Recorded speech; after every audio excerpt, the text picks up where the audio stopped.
it as if I was an advocate of violent protests.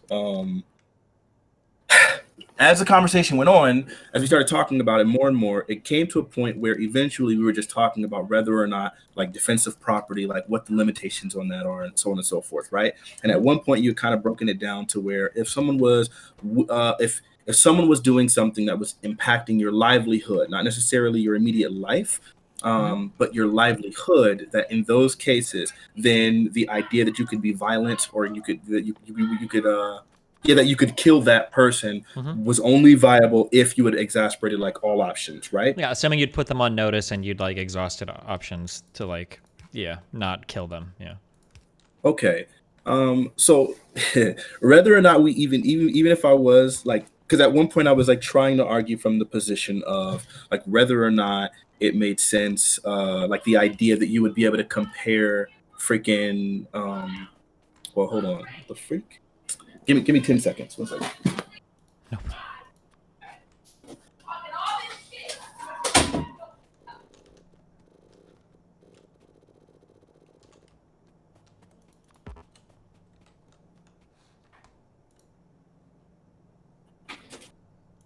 Jesus Christ.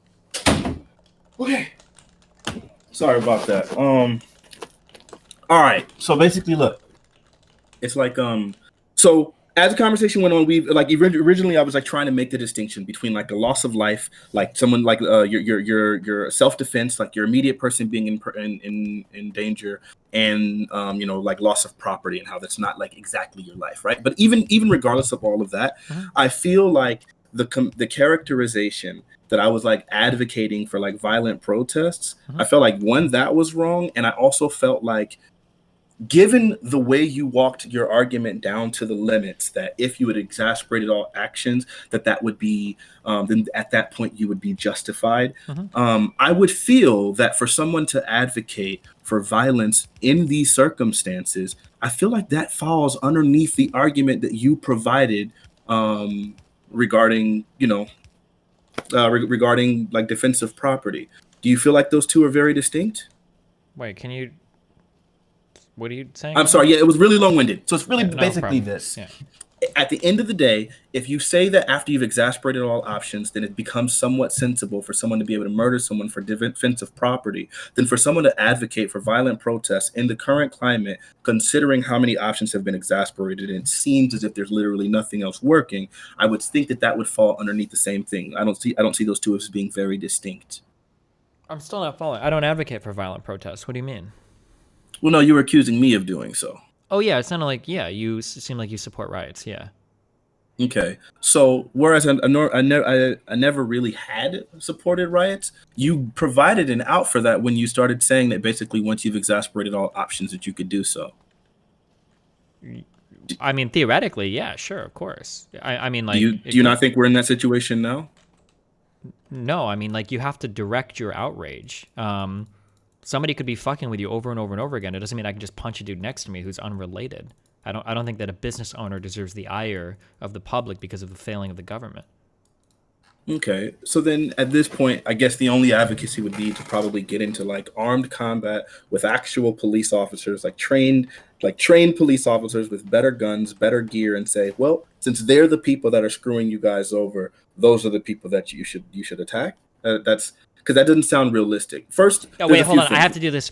I'm sorry. I have to do this rhetorically because I always lose when I let people get away with this. So you're framing this as though like, so you're saying they've got to go fight police that are better armed than them, and they've got to fight people that can kill them. Number one, that's not true. You can get any gun that a police officer has. You can get way cooler, way better shit in the U.S. Okay, fuck a police officer. You can build sick ass fucking guns. You mean like only illegally? No, illegally, dude. You get fucking tactical. You can fucking mod the fuck out. Get an AR-15 with a sick-ass rail system. You get pulsar light. You can get some cool, crazy-ass shit that cops aren't allowed to. You can get explosives. You can get some crazy shit that cops are able to get, like, literal tanks, man.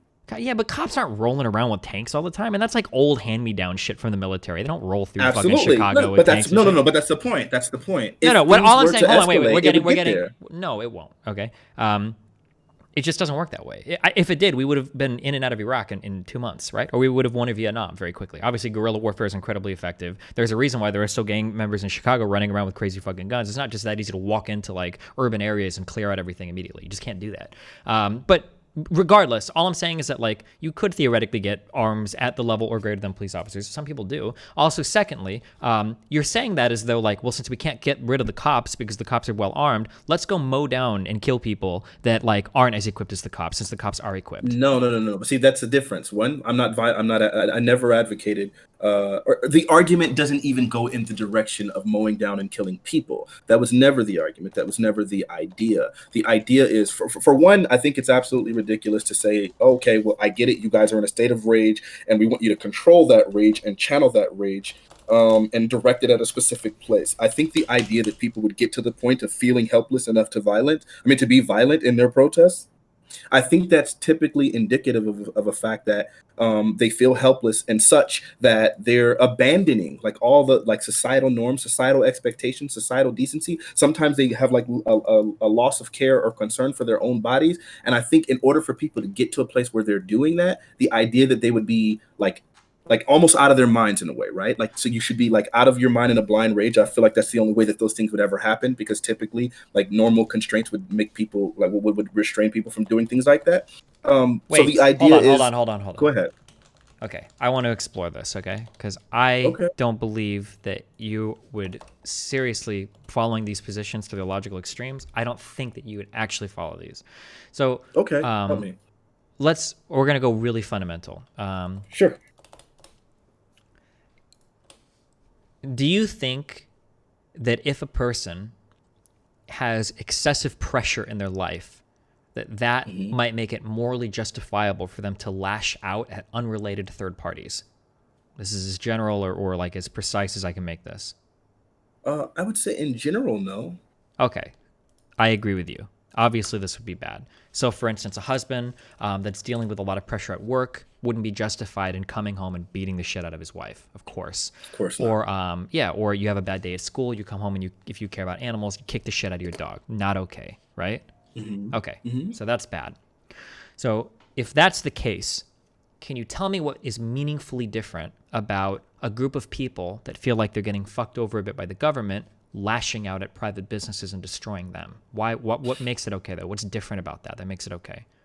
Okay, so I guess the very big difference here is that it would feel like in these cases, in the one case where you're talking about a man like being like, I don't know, screwed over at his job and then coming home and mercilessly beating his wife, there's a very big difference between that and, I don't know, people crying about constant about high murder rates, consistent brutalization despite not resisting, literally complete lack of justice. God knows how much systemic oppression that it's like there's been like almost no attenuance for. So their livelihood and the livelihood of their progeny are both threatened, right? Okay, like, and I think, yeah, sure. Go ahead. So, but I have to ask then. So, a group of people are complaining about high murder rates, consistent brutalization, systemic oppression, lack of justice, livelihood. Does any of this come from the business, the private business? It seems like this all comes from the police or the government. Shouldn't the anger Sure. be like aimed in that direction? So much the same way to make it analogous to our husband, he's dealing with high hours, tons of stress at work, children that are ungrateful, a wife that's not cooking meals for him, lack of a future. But we still wouldn't say that he can come home and beat the shit out of his wife or children. So we do have these issues that we both descriptively agree, right? We agree on these analyses that there are a lot of murder rates between cops and black people. There's brutalization. We've got a lot of systemic oppression that exists in our judicial system. That's all. I agree with all of you there, okay? But I don't know how we jump from there to I'm going to go and blow up a business. Okay, so it really boils down to, I don't think first off, I don't think all violence comes in the form of destroying property. A lot of times the destruction of property can be simply for like utility, like to be able to get into the building, right? And so then in those cases they'd be doing so in order to loot, right? And I think part of why that thing is misdirected, part of why that ire is misdirected is because a lot of times the people who are owning these business, so people who have been subjugated for a long time tend to view people who have benefited from the system in large ways as being complicit in the system because of their lack of like lack of support, lack of lack of alliance. And so as a result of that, you'll find that people, typically people in like abject poverty, although it's not always, but I would say typically people in abject poverty during these situations feel almost feel compelled to take some of the things that they wish that they could have by force. So people let's, like, yeah. go ahead. Okay. So I understand. Okay. I'm going to do a little bit of like rephrasing of your argument. You can tell me if it's fair or not. Okay. So you would argue that people that are involved in looting or rioting, even if business owners don't directly or explicitly support an unjust system, they are implicitly supporting it by benefiting from it. And people can feel justified in rioting or looting because they're doing it against people that are benefiting from the same injustices that are oppressing the people that are stealing or looting. Yeah? I would stop at whether they can feel justified. Sure. I mean, whether it is justified is a whole nother question. Well, that's right? what I'm asking you. We're trying to determine if you feel like it's justified or not, because you feel it is. I feel like it's justified. Well, yeah, you're giving me arguments in favor of it, so I assume you feel it's justified. You're giving me justifications, right? It's not. You know what it is? It's okay. So this is the thing where I'm gonna give you a hypothetical really quickly. I promise we shouldn't get too lost in the weeds here. Say somebody does something like rape your wife, right? At the end of the day, if people got their hands on the person that raped your wife, while you wouldn't advocate and directly tell those people, oh, rape that man that raped my wife, right? Like you wouldn't go there. But if you found out it happened, you would feel vindicated. So there's a total big difference between empathizing with something, sympathizing with something, and feeling not as harsh towards it than there is at the idea of like totally advocating and totally justifying it, right? Okay, yes. So I agree. That's why I'm trying to be very precise with my words. I'm not asking you if you understand or sympathize. I understand why some people rape kids, okay? Maybe they grew up and they were molested or abused by their family their whole lives. Maybe they're in a fucked up, like it happens, right? But just because we can understand somebody doesn't mean that we agree with their actions, or doesn't mean that they're morally justified. So so here's an example, right?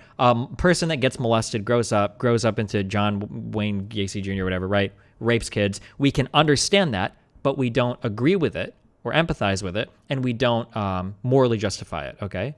Let's say that you've got a guy that kills a dude's son. Okay, this happened. A guy kills a dude's son, and then the guy's walking into court, and I think the father approaches the guy, shoots him, and kills him. We can understand that, and we can even empathize with that, but we don't justify it, right? We don't say that's morally justified, right? Or we could have a guy kill somebody, goes to court, is sentenced, blah, blah, blah, blah, blah. Okay, well, that we can understand, empathize with, and justify it, right? Morally, right? Because we're going through the legal system. So I'm right now, the level that I'm talking to you at, is I'm talking to you at the moral justification level. I'm asking you fundamentally, is this right or wrong? Not, do you understand it? Do we understand it? Do we empathize with it? I'm asking you, is this right or wrong? That's the level that I'm trying to communicate at right now. I guess no matter what, if it boils down to it's always going to be wrong. Any kind of violence. Look, I would even argue that not any kind of violence is wrong. Well, even if the police were to argue against people, even if the police, for example, if police are to if police act violently against peaceful protesters, they're not then justified in going and mowing down a police station or burning down a police station. They're not justified. No, but fighting back against the cops. It's reasonable and it's sensible, right? But fighting back against the cops at the time, I think, could be justified. If you see a cop with a baton beating the shit out of your friend, and your friend tries to like fight back, and the cop reaches for a gun to kill your friend, I mean, you could be justified in defending him with lethal force there, absolutely. But that's fundamentally different than like going and killing the person after the fact. But I don't think that all forms of violence are unjustified. There are justified forms of violence against people that are aggressing against you, right? Sure. Okay. So again, if we start going into like self-defense, I think that's a big detraction from like the main conversation, right? Well, because I think almost all of us are going to agree when it comes to self-defense. Like, I mean, we have like legal parameters that allow for that. Right? Yeah, but that's so self-defense is how I would justify rioting against public property. So only in the form of self-defense. Yeah, but what I would say is there are groups of people that feel like they're being oppressed by an institution that feels as though it has a monopoly on violence. So people that riot against public property aren't being violent aggressors, but rather they're responding to violence from a system that they perceive as being violent against them. So in some ways, those are like self-defense attacks, right? Communities lashing out against a public, So that's how I would justify rioting against certain public institutions. However, that doesn't justify collateral damage against businesses that can be easily avoided. I still don't see how we ever get to a point where we can justify and say, like, it's morally righteous to destroy an uninvolved business, even if it might benefit from that system, because we all benefit from unjust systems. We wouldn't say that a Native American or an American Indian could walk around and murder people because they benefit from living on land that was stolen from their ancestors, right? Right. Well, the thing is that's the problem is I don't think we all benefit from unjust system. In fact, I think a lot of the unjust in the system is used specifically to marginalize and oppress specific individuals. And I think those specific individuals are the people who feel so oppressed that they come to a point where they lose hope and faith in the system, such that they no longer want to abide by the contract of the system, which results in the looting and things like that. Sure, and that's okay if you feel that way. But when you say that you no longer want to abide by the contract of that system, then you shouldn't expect other people to abide by that contract with you. Meaning, if you decide that you've decided to no holds barred, you're going to start looting and destroying businesses, well, don't be surprised if those people decide they're going to kill you if you try to do it, right? That's part of the contract that we have in society, right? That part is sensible. Okay, so that part is sensible, right? Sure. So if I'm like threatening a person and I'm threatening a human being, I can totally understand why that human being feeling threatened would want to respond violently back at me. Mm-hmm. But there's a very big difference between that and then advocating the idea all of a sudden of like, hey, no, anyone, even though we have a system, everyone can break the system now in order to go respond to these people that they feel are doing something wrong, right? Oh, but I don't believe that's breaking the system. No, it very much is. It's very illegal. Wait, careful. We're not talking about illegal. We're talking about forms of moral justification, okay? If somebody has violated the social contract with you, I don't think that responding to that person with violence is breaking the system. They've already broke the system. You're still working within the bounds of your system, because I still believe in things like proportional response. So, for instance, being at a business and defending yourself or your business, even with lethal force against a would-be attacker, that's far different than saying, well, that guy's going to raid your business, we can go kill him in his sleep, tonight. Like, that's a different thing, right? I think that's still working within the confines of like what I would consider morally justifiable when you respond to unjust aggression. But you can't really talk about you can't say we're going to completely ignore legality, because legality happens to be a significant portion of the system. So the second you say no, legal's out of the window, then we're no longer talking about a system. But legal's already out of the window because the rioters are already acting in an illegal manner. So of course it's out of the window. Sure, but if the rioters are acting in an illegal manner, specifically in response to other people acting in an illegal manner with literally no recompense, then I think at that point is where you start getting to. But that's not the business owners. The business owners aren't the one acting in that illegal manner. It's the police. That's why I said that's what the aggression should be directed at. Okay, so hold on though, but it's not just the police, right? So we have like plenty of studies that talk about the fact that when it comes to like hiring practices, people with black sounding names getting 50% less chance of a callback, right? That would be a form of the system. When you start talking about going into a store and being profiled and constantly being harassed or followed by the business owners, that's another form of the system. The various citizens calling police on people, that's another, like those are more. Yeah, but we haven't exhausted all options to remedy these problems such that we need to kill everybody that works in HR.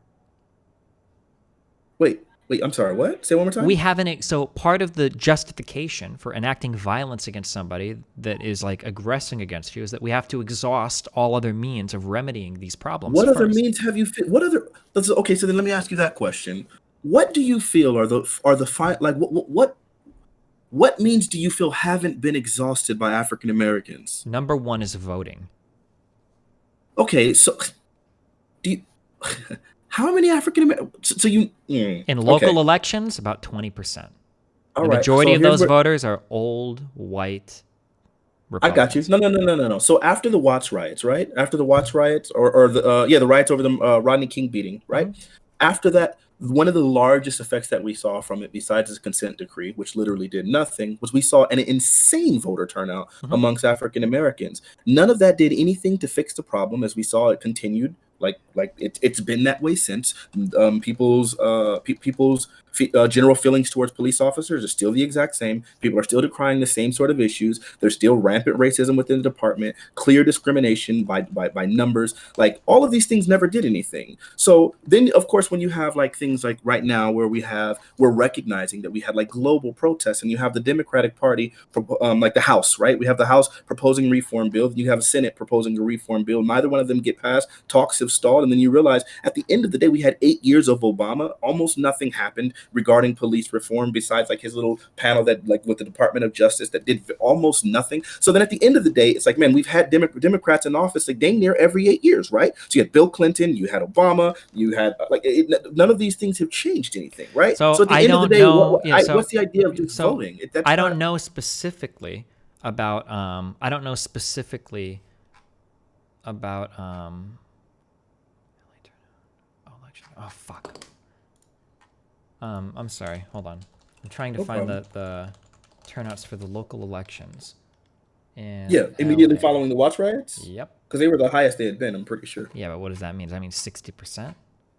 Because I know that the recent mayoral elections in LA. That's enough. No. Wait, hold on. Like, okay, because this is where we run into a problem, right? What? Like, because then the idea becomes, oh, you guys need to try voting. But if the system is rigged such that there are no specific things inside of the inside, okay, so there's two candidates, right? Just when it comes to presidential elections, right? There's two candidates. And so if we recognize, even if there's a very small black turnout, but we still get these Democratic presidents, right? And we still recognize that we only had a choice between the Democratic president and the Republican president. Once the Democratic president gets in office, if after enough time we get to see that literally nothing has changed, you got to realize we've had God knows how many Democrats, God knows how many Republicans. Firstly, hold on. Wait. One more thing. Let me finish this point. And we're literally not the only people that are fighting for our interest, right? There are other people who like agree with the sentiments, right? And so some of these times, even though black people didn't necessarily vote, the same individuals that we sympathize with or who seemed like they had more of our interest in mind, those people come into power. And we recognize in all of those times, regardless of how many times those people come into power, they're still not enacting the change that any of us would see as beneficial, such that the problem has existed for 70 years, right? So okay, can I wait, because we're going off on a lot that's just it's going to get like completely okay. Sure, I'm sorry. Yeah. Getting the Democrat in doesn't matter, okay?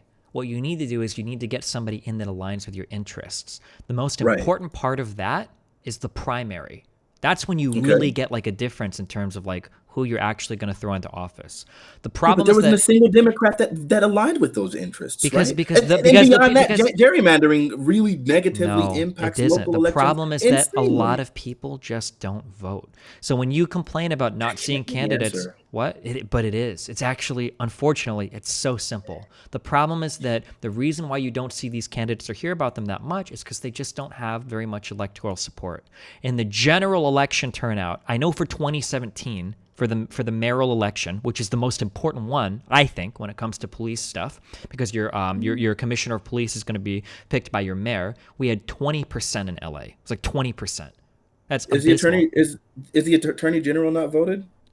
That's not an elected position? I'm not sure if but I know that usually when people talk about I would say that would be significantly more. So when it comes down to setting like police district policy, I'm pretty sure the police commissioner is like the most important like role there.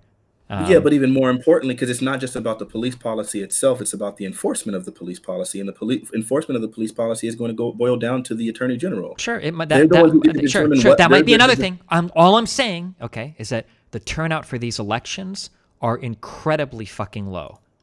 So right, but that's such a spurious thing, because at the end of the day, if we recognize, even though, like, for example, I didn't vote for Obama, right? I didn't, but you can't then go and say retroactively, well, had you voted, you could have got Obama in there. Well, Obama doesn't matter. The president isn't going to help us with policing issues across the country. Okay, here's a better example. I didn't vote for Gavin Newsom, right? But at the end of the day, he seemed like he made the most sense. He seemed like the person that most aligned with my interest. But you can't prove that had I voted, or a lot of the things that end up happening are in hindsight, number one. Number two, we make up a very small percentage of the population, 12%, right?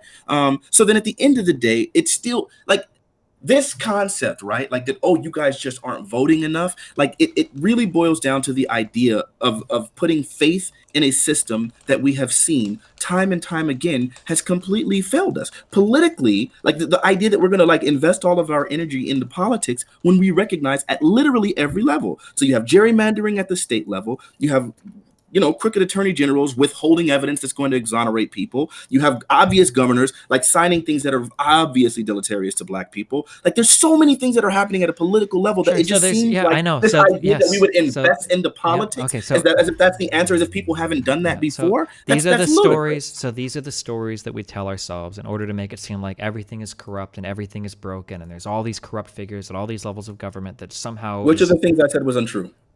Almost all of it. So a much simpler explanation. Here is an ultra simple explanation for what happens. Okay. Wait, hold on. Wait, no. Stop, oh, come on. Wait, let me. Come on. You just told me a whole pretty story. Okay. Here's what you said. All of it. You just hand waved everything. I did. You go through them one by one. I'm about to. Let me do it. Okay, ready? Okay. You. Sure. Here's what happens. Okay.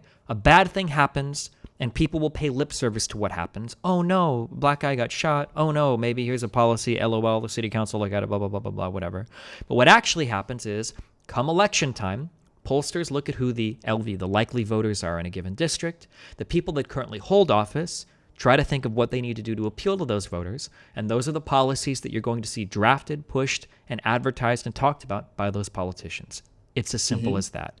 If 20% of if 20% of a population is voting in a given area, guess who's being disproportionately represented in that 20%? It's not poor people, it's not minorities, and it's not young people. It's going to be old, middle-class, white people. Those are your voters. These people don't care about marijuana laws. They don't care about 3-strike laws. They don't care about unfair police shootings. All they care about are things like social services, social security, and whatever their little housing, urban development, whatever bullshit projects is what they care about. And that's usually what mayors and local officials care about, and it's what they talk about. They're not talking about these hot button issues that are sexy and show up on national TV because nobody shows up and votes for those. If there was a huge movement locally to vote for a given policy, you'd see way more focus on it because people predictably want to keep their office. Nobody wants to get voted out of office. But because nobody wants to get voted out of office, nobody's going to pay attention to a sexy national issue that's getting a lot of coverage that nobody's going to ultimately show up and vote for. If you were to see massive increases in turnout in voting in local elections, all of these policies would be talked about, legislated, and voted on by our local politicians. But the reality is the people that care the most about these, that are loudest on Twitter, on news, on whatever, don't actually go out and vote for them. That's so. For first off, again, I think this whole thing is just absolutely absurd. But it is everything I just said is completely explanatory of every single negative thing that you're talking about, and it requires no conspiracy. It doesn't require any covert No. Stop! Wait, don't do that because I haven't brought up any crazy conspiracies or anything like that. Okay, why do you think that mayors? Sure, why do you think mayors and police departments then don't address these issues if they're so unpopular? Why wouldn't mayors and police? I would imagine. Why would mayors not address those issues? I guess. Well, the reason is it's not relevant to their election. Who the fuck cares? They're not gonna lose an election. Do you think that old white people are gonna give a fuck if marijuana is decriminalized? They're not gonna lose elections on these issues. They don't old people just want fucking. Yeah, you know why? Because at the end of the day, the percentage of the population that cares about these issues, who are most affected by these issues, happens to be quite low. Even if you got every single Black person to vote in some of these regions, it wouldn't change anything. That is absolutely not true. Because of both gerrymandering and because hold on, wait. This is actually so wrong. After Black people had the ability to vote, Malcolm X and Martin Luther King both talked about this. I'm not trying to bring those names up or whatever, but Black people realizing that they had the power to swing key elections has been one of the most important. It's why the Black voting bloc is considered one of the most strategic voting blocs in the entire country in the history of the U.S. Has been incredibly influential across elections in 6 states. The Black vote is very, very, very important. To say that if all Black people voted or all poor people voted, it wouldn't change anything, it's just not true. The reality is that if we look at the breakdown of people that vote by age, it is heavily weighted towards the top. That's indisputable.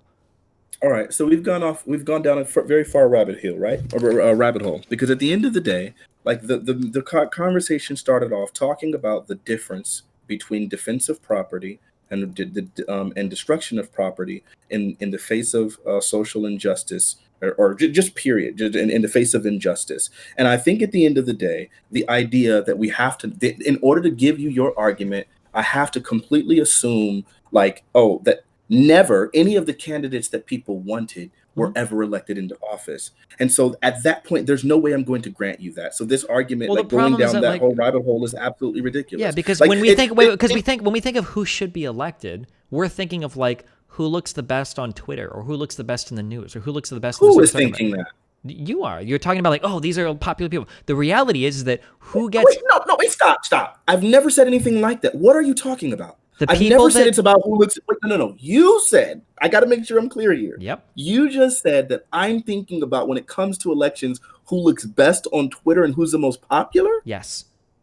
When have I ever said anything like that? Because if you weren't saying that, then I would just ask you, who do you think looks the best to the 20% of people that are likely to vote for mayor? Do you think it's going to be a guy that cares about minorities and poor people? Or do you think it's going to be about a guy that does shit that like protects housing rights from homeowners? Like, okay, wait, so you're saying you said this, and now I'm asking you, when did I say that? And you're saying, well, if you didn't, then I would ask you that question. What? Because you're making it sound like it's inconceivable that these people that should be pushing, these Democrats that should be pushing these policies to help minorities and poor people, how are they not getting elected? That's unbelievable. Well, it's no, that's not. No, I never said that. It's not about how are they not getting elected. It's how are they getting elected and still ineffective and still haven't done anything. They're very effective, though. That's the whole point. That's what I'm trying to tell you. So explain to me why we would still be arguing about the very same things that were championed by Martin Luther King and some of the same issues that in the Civil Rights Act of 1968 and 65, and we're still dealing with the same issues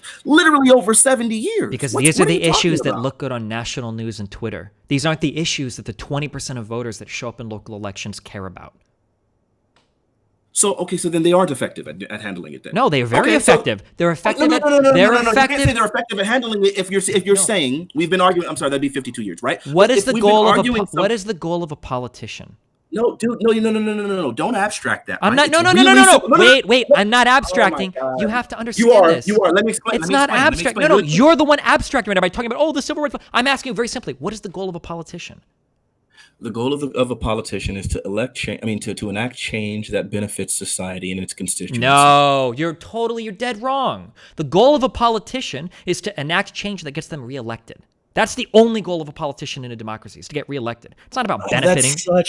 That's such a cynical position, right? If you don't understand this, you have a I don't want to entertain that. I don't want to entertain that. Then we don't have to talk anymore, because you don't understand how our democracy works. Like, so you're saying because I won't entertain a cynical position, then you're saying that it's not about you entertaining a cynical position. It's about you fundamentally misunderstanding what our democracy is built on. The democracy is built on appealing to voters. That's it. So this is what's really crazy about this conversation. So this is where the height of my frustration came from this conversation, right? Like from the panel and everything, right? Because in hindsight, I realized that ultimately it seemed to me like you were portraying me to be some like crazy left-wing nut job, violent advocate, anarchist, right? And at the end of the day, I'm not, right? But what matters the most to me is that like myself, my parents, and my progeny are still affected negatively by a system. Right, and so when I'm talking about, hold on, when I'm talking about the actual effects of the system, and I'm talking about like the impacts and the history, right? Like you want to talk about this theoretical implication about voting,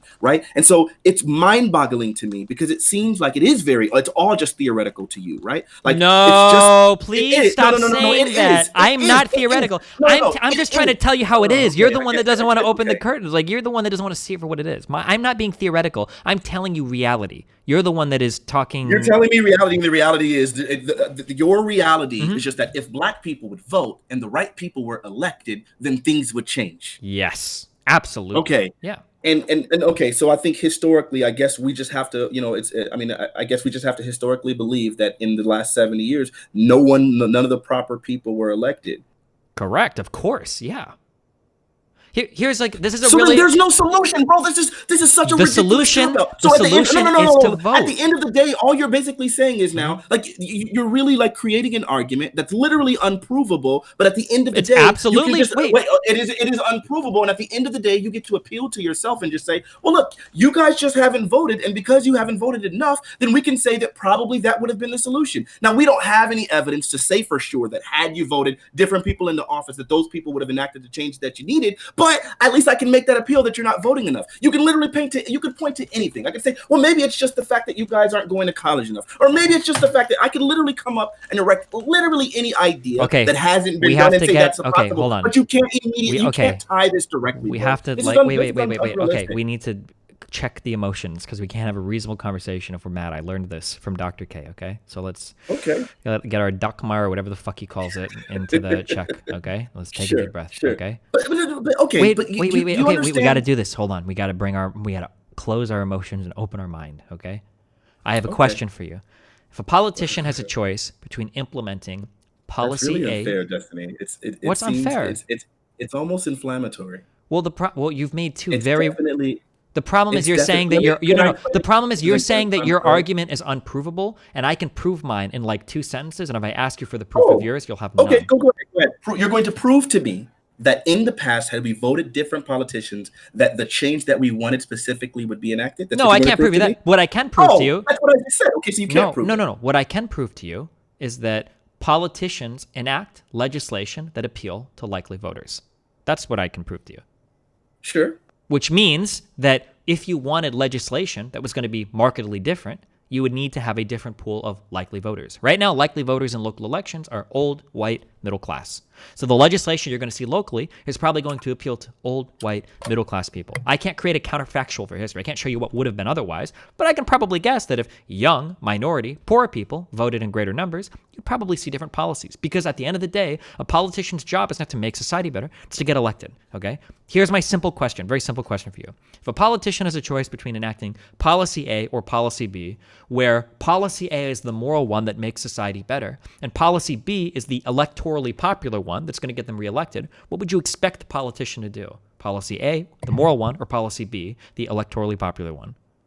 I think they'd probably do the one that's electorally popular. But let me respond to the first thing that you said. Sure. You said politicians tend to appeal to whatever, whatever the biggest voting. Whatever is most likely to get them elected, and so on and so forth. So if old white voters happen to be the majority, right? Then at that point, the idea that a minority of the population could then decide to vote, and somehow they could sway the election such that they would overpower the votes of everyone else sounds unlikely and unrealistic quantifiably. Am I tripping here?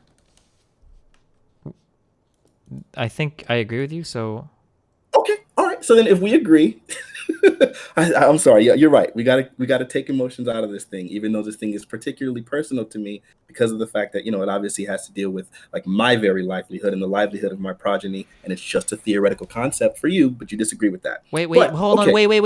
You're misunderstanding what is theoretical. First of all, I'm the one that's working in the real world here, okay? Talking about civil rights and blah, blah, blah. This is like you're in a far more abstracted world right now than I am. I'm just telling you exactly how our system works and how it's supposed to work. Like, okay. What is the percentage of black people in LA? Isn't it? It's still like 10% of the population in LA County, probably, right? I would estimate around. If 20% of people voted in elections and every single black person voted, black people would make up 1/3 of the electorate. That's more than enough to have a dramatic outcome change in the. No, I'm sorry. Wait, say those numbers one more time. What did you say? If black people make up 10% of LA County's population and only 20% of people vote, then theoretically, like black people could be up to like 1/3 of the voting block, like 33%. No. Because of that 20% of people that are voting, some of those people are some percentage of that might be black. So it might be like a quarter, but it would still be like a substantial percentage of the voting block. So so this is why this is so unrealistic. You know what? And I get it. Now it's starting to become crystal clear to me. Okay. All right. So in theory, the idea that black people could vote and possibly change everything, that might be true. The thing is, most of us don't have control over everyone else's actions. So if I can't control the amount of people that the amount of people that vote, if that's the case, then that means it feels like I'm powerless because I, as an individual, could then decide to make the decision like I'm going to vote today and I'm going to try to tell everyone in my circle to vote today.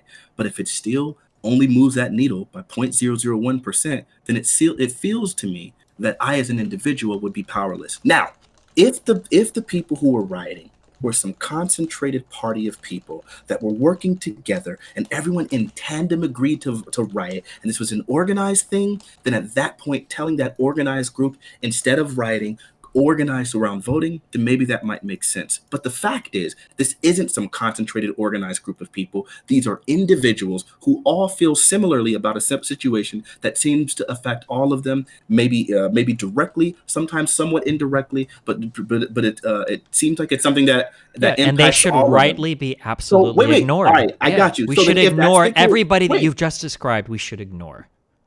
So here's the. Wait, what do you mean we should ignore them? We don't care about the outrage from individuals. We have a democratic system that's supposed to serve a voter base, not a few outraged individuals.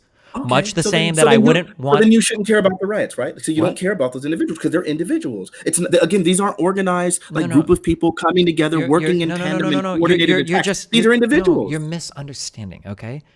The point of any democratically elected leader is to maintain power by becoming democratically elected and and then becoming democratically reelected. That's the point. They're not supposed to cater to a few outraged individuals. They're supposed to cater to likely voters. That's how our entire system is set up. I got you. I've already granted you that. But the idea, so then the idea still remains that if they're supposed to cater towards likely voters, and we know historically what's likely to happen with blacks when it comes to voting, as you said, it was about 20%. So if 20% of blacks vote and they only make up 10% of the population, then you have to know that their voting isn't going to be particularly impactful. Well, so then the situation feels hopeless. Firstly, that's not true. That is incredibly impactful. Even if they only make up a quarter of the total, a quarter is still massive. Number two, a quarter of what? A quarter of what? A quarter of everybody that ends up voting. If only 20% of a given population, if only 20% of a population ends up voting, and 10% of those people, and 10% of the whole population is black, right? They would make up a substantial part of the electorate if all of them voted a certain way. They're not substantial. Hold on, if we're getting lost in the math, I can draw it out for you. Do we want to walk through the math? Okay, please do. Okay, sure. Let's do this real quick. Okay, sorry. Okay, maybe the numbers make it confusing. Okay, if 20% of an entire population votes a certain way, okay? Let's say that of the entire population, let's say that 10% is black, okay? And only 20% of those people vote. Sure. So let's say that say that, oh God. So then they only make up 5% of the total vote. No, well, let me see. If 20%. Well, no. They would make up 10% of the total vote, okay? Because if we assume it's proportional, which it's not, it's even less than that. But I'll say it's proportional for now, right? If 20% of the electorate votes, 10% of the electorate is black, and it's completely proportional and cross-sectionally identical, then we'd say 2% of this 20% is the black vote, okay? They only make up 2% of the vote, yeah. And you think that that's going to be a responsible voting bloc such that they would be able to enact change? No. What I'm saying is that if every single black person voted... No. Okay, so that's where we run into a problem, right? So now I'm glad that we worked through the numbers. No, hold on. I need to think about this because you're fucking my mind up. Hold on, give me a second. I'm not. The numbers are messing your mind up because they're contradictory to your point. But No. You're dead wrong. You're completely wrong. Work through it. Okay, so look, I'll write it out really quickly. So if 10% of a population, we're just going to do it really simply, right? So we're going to say there's a population of 100 people. 10% of those people are black. 10% of those people black. Correct. Only 20% of those people that are black vote. So 20% of 10 is going to be 2, right? Correct. So that means only 2 of the votes would be black. Now, meanwhile, 18 would be non-black. Yeah. And then And if 10% of those people voted, then instead we would have 10 black votes and then 18 non-black votes. That was the point I was trying to get across earlier. So if all of the black people voted, yes, this was the math I was looking for. Yes. Okay, but so in this case, that would mean that would mean that we would take 10 divided by 28, and now 36% of your electorate would be African American, would be black if they all voted. Okay, that's what I was looking for earlier. Yes. Okay. Okay. Hold on. You can run the math if you want. You're fucking my head up, but this is yes. That's why I was saying 1/3 before. But I could dole it down to 1/4 if the proportion is my So as it stands now, if the numbers that we've seen so far, based off of the numbers you provided, if it's whatever, that would only be 11%, right? So 11%, blacks make up 11% of the vote. Wait, what? They would make up 11% of the vote. If what? Right as it stands right now, as historically, if only 20% of blacks vote and 18. So. Oh, yeah, sure, maybe, yeah, 2% of 20%, yeah, okay. Okay, so then at the end, you're right. Well, I did 2 of 18, but anyway, it doesn't matter. So the idea is, so if they only make up 10% of the vote, then the idea becomes at this point that it's unrealistic that. Well, but I'm saying, what if all of them vote then? So that's the thing, like Destiny. It's really simple. God, I can't believe the conversation has gone this direction, but it's fine. It's really simple to say, what if? But I know that it's unrealistic that all blacks are going to vote. Oh, sure, that's fine. But then in that case, right. Nothing's going to change. We're always going to be the minority. And so if we're always going to be the minority, then that means the change that we want to see happen is not only going to come through voting. That's fine then. Then that change is just never going to happen in our system. We need to have something else. We either need to have some sort of dictatorship, or we need to have somebody. Could those things be like riots or like, no, riots won't change anything. No, riots don't do that.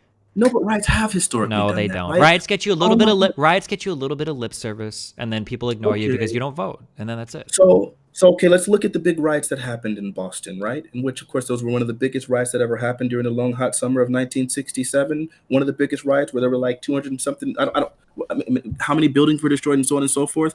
By the time that those riots happened, that they had undid 50 years. They elected their very first black sheriff's officer in like 50 freaking years. And then the rest of that year, that 66% of the officers that were hired that year were black.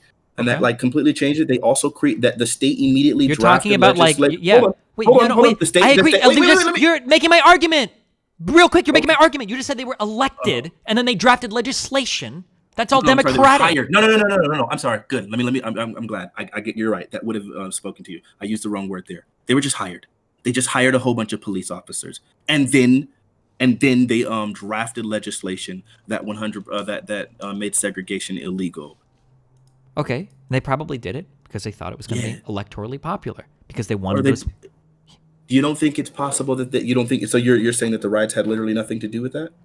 Well, the whole look, we can just go historically, right? Like the Civil Rights Act of 1968, that was like literally in the wake of crazy riots. The Civil Rights of 1965 was in the wake of crazy riots, right? Like the point literally, of a violence riot, is what normally changes things. No, that's not always true. Okay. Now, I didn't say always, but I'm just saying historically, when it comes to blacks, historically, if we go through the history of riots, from the Watts riots to the LA riots to the Boston riots to like literally to the Ferguson riots, even though they were like extremely small scale, you can see historically that it's always been that riots typically are the thing that cause change. We can trace change almost immediately to riots, but historically in this country.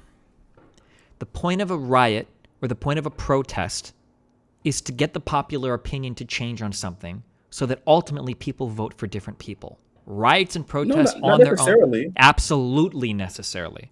Part of the point of a riot is specifically to get the attention of people, so that the unrest motivates people to cause change, to so vote they can differently. Maintain, the change not just to vote. We want part of it is to cause change in the elected bodies already, like in order to galvanize them to actually do something to try to reobtain like civil rights. Like there's plenty of motivation there. Riots follow popular opinion. Sometimes riots move popular opinion.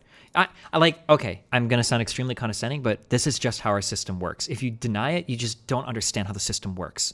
The way that we make changes in this country is through legislation. They're not changed by rioting. We don't do policy by Twitter. It has to come from legislation. And legislation comes from legislators. And legislators are put there because they're voted in. That's how it works. That's how our system works. It works exactly as intended. If you ever wonder why it seems like unpopular legislation is making it through, then don't look at nationwide polls. Look at likely voter polls. And that's going to tell you all the answers that you need. You said earlier that your argument is unprovable. I can tell you exactly where every piece of legislation comes from and exactly why everything is the way that it is. Even though things look incredibly unpopular on Twitter, when you look at polls of likely voters, you find some very surprising things. Like, for instance, most people that have health insurance through their work are very happy with their health insurance through their work. When you look at likely voters of black people, the majority of them actually support police departments. That's why we don't defund and abolish the police everywhere. There's a big difference between the world of likely voters, which is what politicians are supposed to appeal to, versus what people complain about on Twitter or on the national news networks.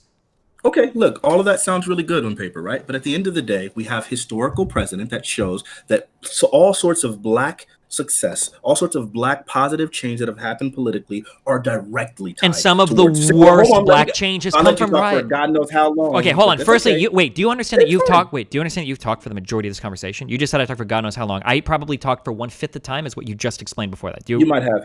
You're probably right. Okay, all right. Just making sure. Okay. So you're saying that a lot of good came off the backs of you just gave like a whole long soliloquy, and then I tried to respond. But it's fine. But it's not about who's talking longer. I didn't give a long soliloquy. I responded very succinctly to a very long soliloquy from you. Okay. Okay, you're probably right. Okay, that's fair.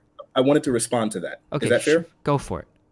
Okay, so in the same sense that you say that you can tie a lot of your responses and a lot of political change and things that you can tie directly to voting blocks and so on and so forth, I think also any person that has, if you have any kind of knowledge about specifically civil rights changes that have happened, the things that have normally benefited blacks can be tied pretty often to violent protests. Sure, but what I'm saying is that the same public fervor that led to those protests probably were leading to the electoral change anyways. And we have very big historical examples of violent protests and riots that actually led to a massive stripping of civil rights from black people. For instance, in 68 and 67, after Martin Luther King was assassinated, a lot of those riots depressed votes in key areas that led to Nixon being elected, which led to some of the worst civil rights, like the war on drugs, that black people have ever experienced in the history of the United States. And that came from riots. So to say that riots always help... I don't know if you can tie that quantifiably. You absolutely can. In the places that the riots were the worst, the votes were the most depressed between people that had previously supported civil rights causes, and these were swing areas that helped Nixon win the election. Absolutely. So is it possible that the places where the riots were the worst were the places where the blacks were oppressed the most severe? So then that would cause it. Well, then by your logic, riots should have turned. Oh man. God, I got it. It's okay, man. So it's just I just feel like we're using gymnastics now to avoid, because you just told me that riots were supposed to change opinions, but now you're telling me, well, maybe in the areas where riots are the worst, those opinions were unchangeable. Like what? No. I didn't say that riots are supposed to necessarily change opinions. What I think is riots galvanize people into action in order to try to obtain civil rights. To vote, yeah. That's what I said. No, not just to vote. Like legislate. Like okay, so like you have like when like at the beginning of the George Floyd things, when the riots and protests were at their height, then you start having people doing all sorts of like performative things in order to try to in order to placate the people, right? And so in the same sense, like riots a lot of times cause people to want to try to find some way of placating people, and that's what ends up leading people down the path of like that's all riots. So you think that never happens? Correct. Riots do. Okay. Sure. You can find me an example if you disagree. Okay. Riots do not. Boston. No, okay. Let me finish. Riots do not lead to politicians trying to placate rioters. They lead to riots being shut down as soon as possible and then placating to voters. It's possible that through protesting and rioting, you can change the opinions of voters. But if that doesn't happen, one riot is not going to make a politician do something that's going to make them lose their next election. It's incredibly simple. All right. Well, I mean, that's you have that belief, and I obviously believe that I mean, obviously, as I stated, I think a lot of times. Okay. Well, here, this is, you know what? This is this is an incredibly easy argument then for you to slam dunk me on, okay? If you want to prove your point to be true, that's something I'd be interested in is, can you find me a history in America where riots happened and afterwards politicians implemented electorally unpopular legislation? I'd be very curious to see if that has ever happened in the history of rioting, rather than politicians implementing legislation. Boston. It was very, very unpopular for them to integrate blacks into white neighborhoods. Immediately after those riots, when things got to their absolute height, is when they passed the legislation that ended segregation. And do you think that every politician in that city immediately after lost their offices in Boston? That they were voted out? No. So then it sounds like it was electorally popular. No, it's not whether or not it was electorally popular. It's just that at the end of the day, I mean, I don't know. I mean, I guess it's possible. I don't know what happened to them in office afterwards. I really don't. So that's really important. So, for instance, Nick Fuentes. Wait, real quick, just to understand how this works. Go ahead, I'm sorry. Fuentes argued with me that a lot of politicians backstabbed their constituents with the 65 Hart-Celler Immigration Act. He said that they snuck in Hispanics and they violated. I watched that. It was a great debate. I loved you on that one. And you know, one of the ways that I asked Nick that was very confusing to me is, okay, well, let's go trace a lot of these senators and congressmen that voted in favor of the the Hart-Celler Act, and let's see if they were voted out by their constituents afterwards because they did something that was supposedly so electorally unpopular. And when I followed a lot of even some of the Dixiecrats, when I followed a lot of these leaders that voted in favor of the Immigration Act, it didn't seem like there was a huge backlash from any voters. So I found it hard to believe with Fuentes' claim that the Hart-Celler Immigration Act was done against the will of the American people, because the American people didn't seem to vote accordingly. Like, they opposed it. It seemed like they all voted in favor of it. And now I'm asking you the same question with the riots. You're telling me, well, then the riots, leaders stood up and they did these moral acts that maybe they weren't popular electorally. I don't think that's true. I think that the riots probably followed the gradual shift and change in American consciousness, and politicians responded, not really to the riots, although kind of, but mainly because they thought that what the rioters were rioting for was going to be electorally popular in the next season. But if people don't vote, if voters aren't mobilized, and you just get the same 20% of old, middle-class, white people voting over and over and over again, then we'll get things like Ferguson, or we'll get things like, what's happening now all over the country. And then, people will say, like, we'll do that. And then 5 years, and I'll be like, wow, we're in the same spot we were before. Why? Because the only people voting are old, middle-class, white people. All right. So bringing the conversation back to the beginning, can you explain to me, like, your defense of a person DDoSing you, right? Remember when we talked about someone DDoSing you, and you made that statement that if a person DDoS, like all that, right? So can you walk me down through that argument and then explain to me, like, how that would be very different from the rioting, or let's just get to the principles of it. Sure. In the event of a person, so I can talk about it from a principled level. A person is making an attack at my livelihood. I have taken escalating steps to make them stop, and it seems like I've exhausted every option beyond some sort of violent measure. That's the abstract argument. The specific argument is, person started DDoSing my internet connection. They taunted me for it. I tried to take defensive measures through my ISP or through VPNs. They were unsuccessful. Then I took slightly more aggressive measures. I contacted his father, I contacted his family, and I contacted the FBI, and all of those seemed not to work. And then at that point, it seemed like I was out of options in terms of what to do to get this person to stop attacking my livelihood. Therefore, it seemed like the only other options on the table were starting to be escalating violent options. And you're saying that it becomes justifiable to not just to be violent, but to, not saying that you would ever do this, right? But you're saying that it would be theoretically justifiable to murder someone over something like that, over someone DDoSing you consistently. Not murder, but killing somebody over depriving you of your livelihood when you've put them on notice and warned them that they need to stop, and they continue to engage in that harmful practice anyway that is aggressing against you and your ability to provide for your family. Yes. How would that not be murder if it's illegal? Because we're not talking about the law. We're talking about... That's what the word murder is based on law, right? You can't wait, listen. You cannot divorce the word murder from legal, because specifically embedded within the definition of the word murder is to kill someone illegally. You can't divorce murder from legality. So those two are inextricably tied together. Then I'm not talking about law. So typically, you can talk about it in a legal sense, but you can also talk about murder in a moral sense. When people talk about murder, typically what they're referring to is the unjustified, unprovoked killing of another person. Yeah, sure, illegal. It can sure. be illegal, sure. Yeah. But what I'm saying is, typically, even absent a legal system, the difference between killing someone and murdering someone is that killing oftentimes has a justification. You would say he killed him rather than he murdered him. Murdering, when someone says somebody murdered somebody, that is almost always... It was illegal. Yeah, it was almost... It was illegal. Fuck legal or illegal. We're saying, like, without provocation and without justification. Sure, legal justification, right? But at the end of the day, like, here's the thing. Like, when you... That's different, because, like, manslaughter isn't murder, but, like, that's still, like... Sure, but it's still illegal. Sure, but because murder also... Because also embedded in the definition of murder is intent. That's why. Sure. Okay. It's just the word. I mean, like, this is semantics, right? This is not semantics. No. Wait, hold. It's not semantics, because in a moral sense, there's a difference between the unjustified killing of somebody versus the justified killing of somebody. So if we're having a moral argument and you say, is it justified for you to murder that person? Well, no, because tautologically, contained in the definition of the word, murder is by definition unjust. So I'm not going to sit here and defend murder, because by definition it's indefensible. So I'm going to call it killing. I'm just trying to be careful rhetorically for our argument, because it sounds silly and makes me look bad to defend murder when murder is literally, like, baked into the word of murder is unjustified. So that's why I'm calling it killing. Okay. I understand that, but don't you understand that it's a problem? I don't want to have a semantical argument. Let's just move past that, right? Because it is semantics at the end of the day. Sure, I'm just saying I'm not going to defend murder. I'm defending killing, okay? I get you, but what you're also saying is I'm choosing not to use the word murder because murder makes me sound bad. That's semantical. But that's why I said we could just move past the semantics. It's not about sounding bad. It's that like the word contains within it the like lack of justification. Implications, right? No, And like no, a it's denotation.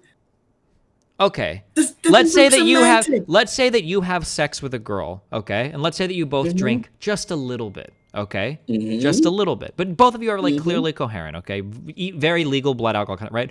Now let's say I'm asking you, okay? Can you justify you raping that woman? Sure, it wouldn't be by definition rape if she was able to consent. Whoa, hold on, wait. That's semantic. You had sex with her, okay? She was drunk. So I want you to justify raping a woman. So let me explain to you. This is not just a matter of semantics, right? Like, I mean, that argument. No. That thing. argument isn't. No. There's a very big difference, right? Because like you got to understand if a word doesn't apply, right? Like, because maybe instead, okay, how would you feel if you had sex with the woman and it was completely consensual and someone said, "How do you feel if you murdered that woman?" Right? Or rape that woman. Well, yeah, no. The example that I'm giving you is that certain times we have English language, right? And English language has definitions. Now you're making it semantic. No, it has been semantic the entire time. Your argument is also semantic. The first thing that you were saying, well, it's not murder, even though it's illegal, even though by definition murder is illegal murder. Because we're not having a legal argument. We're having a moral argument. I'm not arguing with you about the legal. Legality and morality are two separate things. Legality is down. They are. Yeah. But when you start wanting to choose which words and the word has embedded in the denotation of the word murder, then the idea that you want to now suddenly just erase that word and say, no. Let's forget about legality, even though embedded in the denotation is the word legality. What I'm saying, you're splitting hairs. We're not. No. Please. Wait, please. Can we wait? Please help me, okay? I'm losing faith in mankind. Let's take a deep breath. No. Please don't laugh like that. You. I'm asking you to wait. Okay, I liked your Skype improv. Okay, I like. No, you're the best. Go ahead. That's to make your point. I'm sorry. I like major 7 chords. I like these little like modal chord progressions. I bet you could improv so much stuff with this. Okay, we're happy people. Okay. All right. Are we okay? Destiny, hold on. I just want you to understand, like, even if we're getting like maybe I don't care about your oral opinion. I'm just saying in this particular moment, I need us to bring our minds together, okay, and be okay. All right? Okay. All right. Go ahead. When you ask me, now ignore the law. When you ask me, okay, do you think it's okay to murder someone? Okay. The word murder usually means, by definition, it's not okay. So instead, what I'll say is, you shouldn't be asking me if it's okay to murder someone. You should be asking me, is killing someone in this instance murder? Because murder is never okay. Much the same way that I would never ask you, is it okay to rape that person? You would say, hold on, I didn't rape them. I had sex with them. What you should be asking me is the type of sex I had with them rape? Because I'm never going to defend rape. I'm going to say it wasn't rape, it was sex. Much the same way that I'm never going to defend murder, I'm going to defend killing them and saying that it wasn't murder. Does that make sense? I got you. Right, Destiny. This is where we run into a problem. Is like because ultimately, I feel like I understand what you want to do. Right, I understand like your idea is you want to reframe. Like, and this is not like a pejorative, right? I'm being as charitable. I'm being genuine. Okay, not charitable, but genuine. Like I understand why it would be more convenient to rephrase or repurpose or reframe what's going on. But like, let's look. Just go down a really simple train, right? Okay, it's really simple.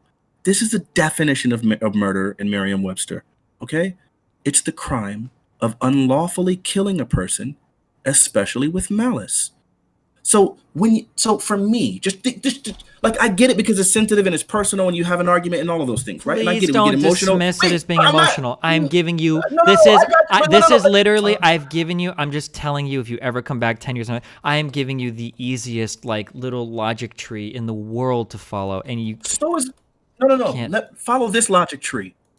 If murder is the crime of unlawfully killing, for you to then try to tell me it's not murder, even though it's unlawful, I'm not making a little bit strange. No, I'm not right? making. I'm not making a legal argument. I could say I think that morally you could kill somebody, but even in that moral killing, it legally could be murder. These are not contradictory. They're two different things. A father, for instance, could shoot and kill a rapist of his son that's walking on the way to court. He could murder that person legally, but I could say that he killed him. I think it's justified. But the murder is if we're talking in a legal level, that's a different context. It's a different level of conversation than if we're talking in a legal level. All right. So I mean, at the end of the day, like, if you're just here's where the problem comes into, and I think this is why we're like we keep going back and forth. I think there's like super limited utility in the idea of morality if we're going to completely divorce it from legality. But that's not true. Is that fair? No, it's not fair. Listen, okay? Okay, help me. We can't talk about chemistry, or we can't talk about biology without chemistry, okay? Biology comes from chemistry. We can't talk about chemistry without physics, okay? Chemistry comes from physics. We can't talk about physics without math, okay? Physics comes from math, arguably, okay?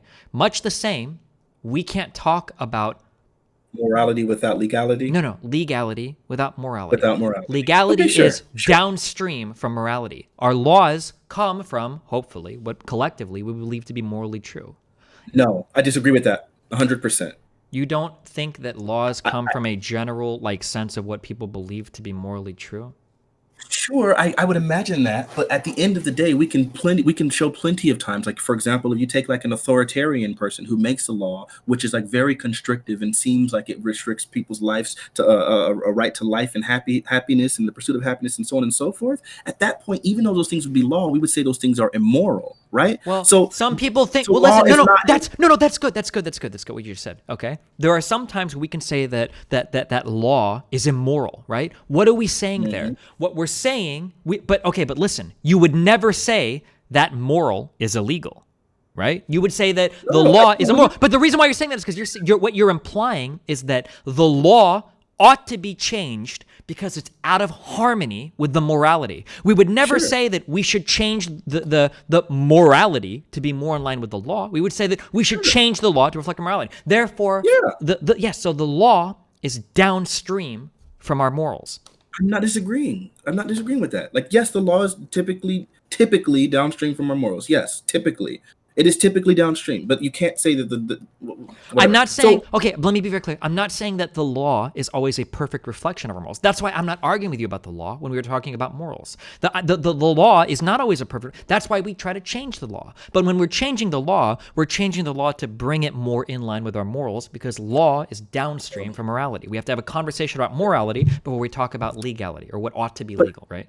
I agree with you wholly, but could you also agree that sometimes morality can be downstream from the law? No, the law doesn't change our morals. No. No. It can. Because something can become immoral specifically because it becomes illegal. No. Like, there's a scripture. Like, wait, let me give you an example. Like, in the Christian scripture, right? Like, it says, obey ye the laws of the land, right? So the second you stop obeying the law of a land, then that becomes immoral. Unless it conflicts with, obviously, like the higher law. God would never, there's no part of the Christian scripture where they tell you that you ought to, like there is no law higher than the word of God. I didn't say that there was, but there's also embedded in the word of the law is to obey the laws of the land. Like, sure, that's some shit. No. Listen, that's some shit. This is what I know. This is what I do. Like, okay, then that's great. If that's what you do, then you know that a lot of the reasons why this was included in early scripture was because they didn't want people that were Christians to be violating laws and shit. This is why Jesus literally said, "Render unto Caesar what is Caesar's." Okay, Caesar's is Caesar's. The laws would be informing morals in some situations. Nothing. No part of scripture. These are the laws of God. Right? These don't come from, none of the 10 commandments come from like the laws of Caesar. There is no Christian law that comes from. That's not what I'm saying. What I'm telling you is when God tells you to follow the law of the land, right? That law is coming downstream from God's moral commandment. But also, this isn't even relevant. This is like going into weird religious shit. That's what I'm saying. Listen, can you ever imagine somebody in biology saying, "Whoa, that chemistry needs to change"? No. Or a chemist saying, hold on, you need to go change physics. No. Or a physicist saying, hold on, you need to go change math. No.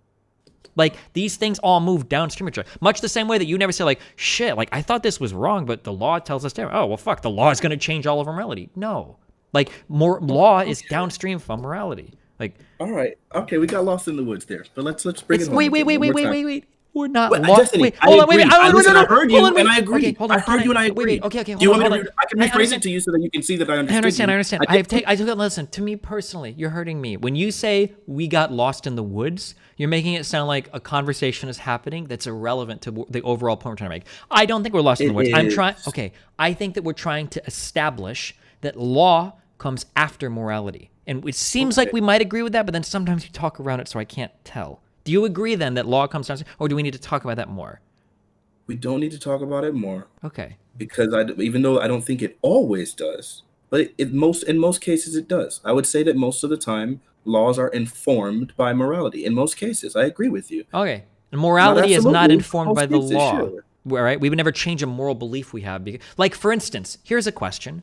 If you travel from one country to another, do your morals change when you enter a new country with new laws? Okay. Yeah, I can give you an example of that, right? So if you're in a specific state and then the state says that the age of consent is a specific age, and then you go to a different state where the age of consent is higher, and then you try to abide by the laws of the previous state, one of those things would be immoral and one of those things would not. But the moral, Right? wait. Even though No. Hold on, let me explain. Okay, go ahead. You can have a moral that says you ought to follow the law vaguely, but that doesn't mean that the law that you are following becomes your new moral value. For instance, if I live in a country, and I'm curious, we'll see if you agree with this, using your same example. I live in a country where the age of consent is 18. Let's say that I also happen to believe that about 18 is maybe where people should start fucking adults. Sure. Let's say that I go to a country where the law of consent, the age of consent is 2. Does that mean that all of a sudden it's moral for me to have sex with 2-year-olds? Okay.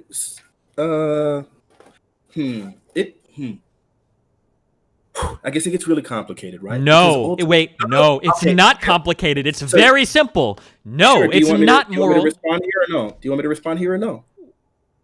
Oh, okay, I don't think that this Okay, is a I'm good gonna response. try. Okay, good luck. All right. Give me a chance, right? Okay. I answered your question and now I'm going to try to explain it. All right. That's fair. All right. So look, ultimately, I would say that a lot of our moral and our moral understanding, a lot of times are informed culturally, right? Like there's cultural relativity in morality. So in a specific culture, if I've been raised in a way, and for example, there was a point in time when people were like marrying 8 years old. It's a disgusting practice, but it was happening. I would not call all of the individuals that were practicing that immoral because at the time that happened to be the law of the land and it happened to be something that was consistent. Yes, but at the time it was the law. Wait. At the Let me time. finish. Oh, come on, please. Can I just finish this? So, I got you because I get it because you don't want me to talk for an hour and then you'll lose what you're trying to say. No. I want to stop like right at the point because everything you say past this is going to be irrelevant. But if you want to keep talking, you can. It's just we're wasting time. Please. Okay, but I felt the same way on a few of these topics. Okay, but I'm trying to be patient. If I ever say something, I'm sorry, my mistake. I normally say this at the beginning of conversation. If I ever say something, that you find that you disagree with, you can interrupt me. Yeah, stop me immediately. I watch all your content, bro. I got you. Don't let me go on. If I say something, just stop me right immediately, right? So when you say the law was different in the past, of course it was, but that's because people's morals were different in the past.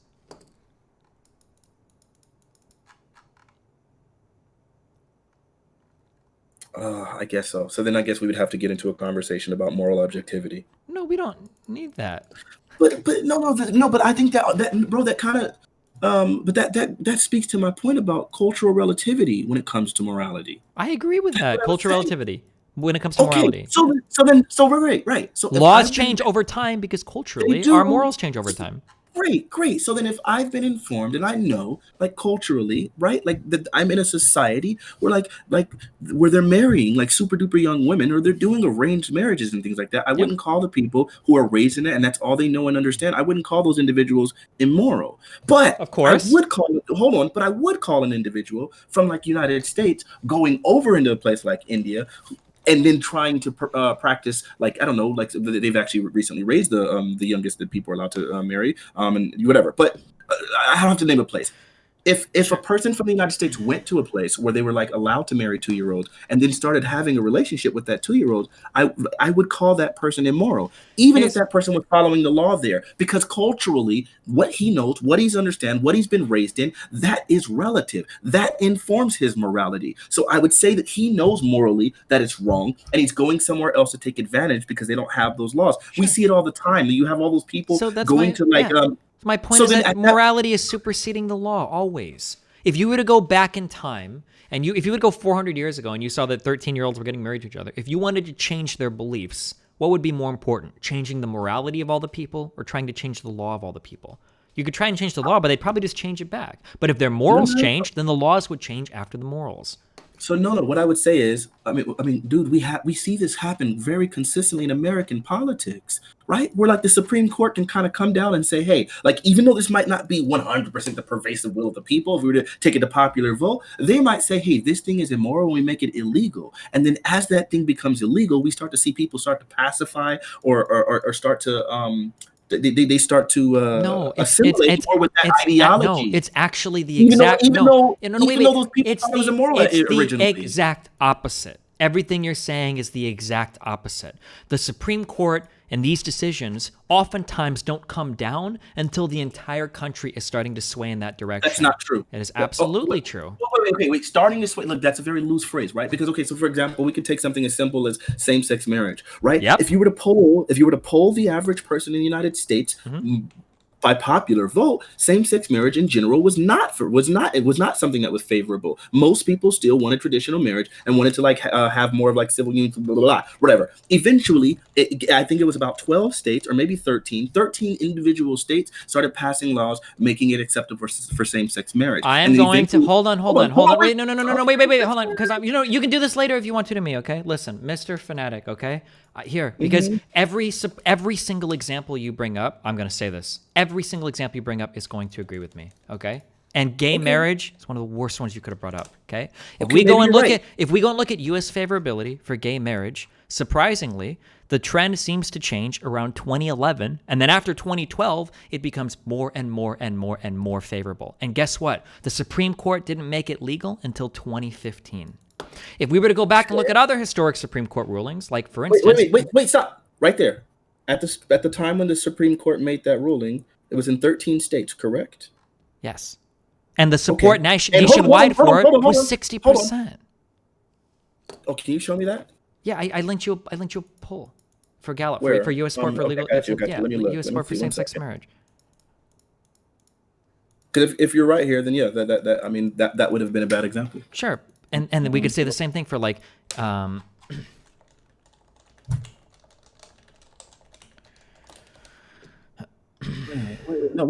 wait. No, this poll is for 2018. What? Just scroll down a little in the poll that I sent you for the U.S. support for legal same-sex marriage. It follows it from 96 to 2020. Okay. And you see how around 2012 seemed to move past the 50% mark where most people supported it, right? Sure, so it's about 54%. Sure. You're right. And if we look at like Brown v. Board of Education, it's not like 10% of Americans supported integrating schooling. The whole national consciousness around integrated schooling was also changing. If we look at Roe v. Wade... No, here's a perfect example, though. Here's a perfect example of that, right? Okay. So we had, voting records when it came to, Proposition 8 in California, which I think was, 2008. And, when that thing originally, that lost to vote. That lost.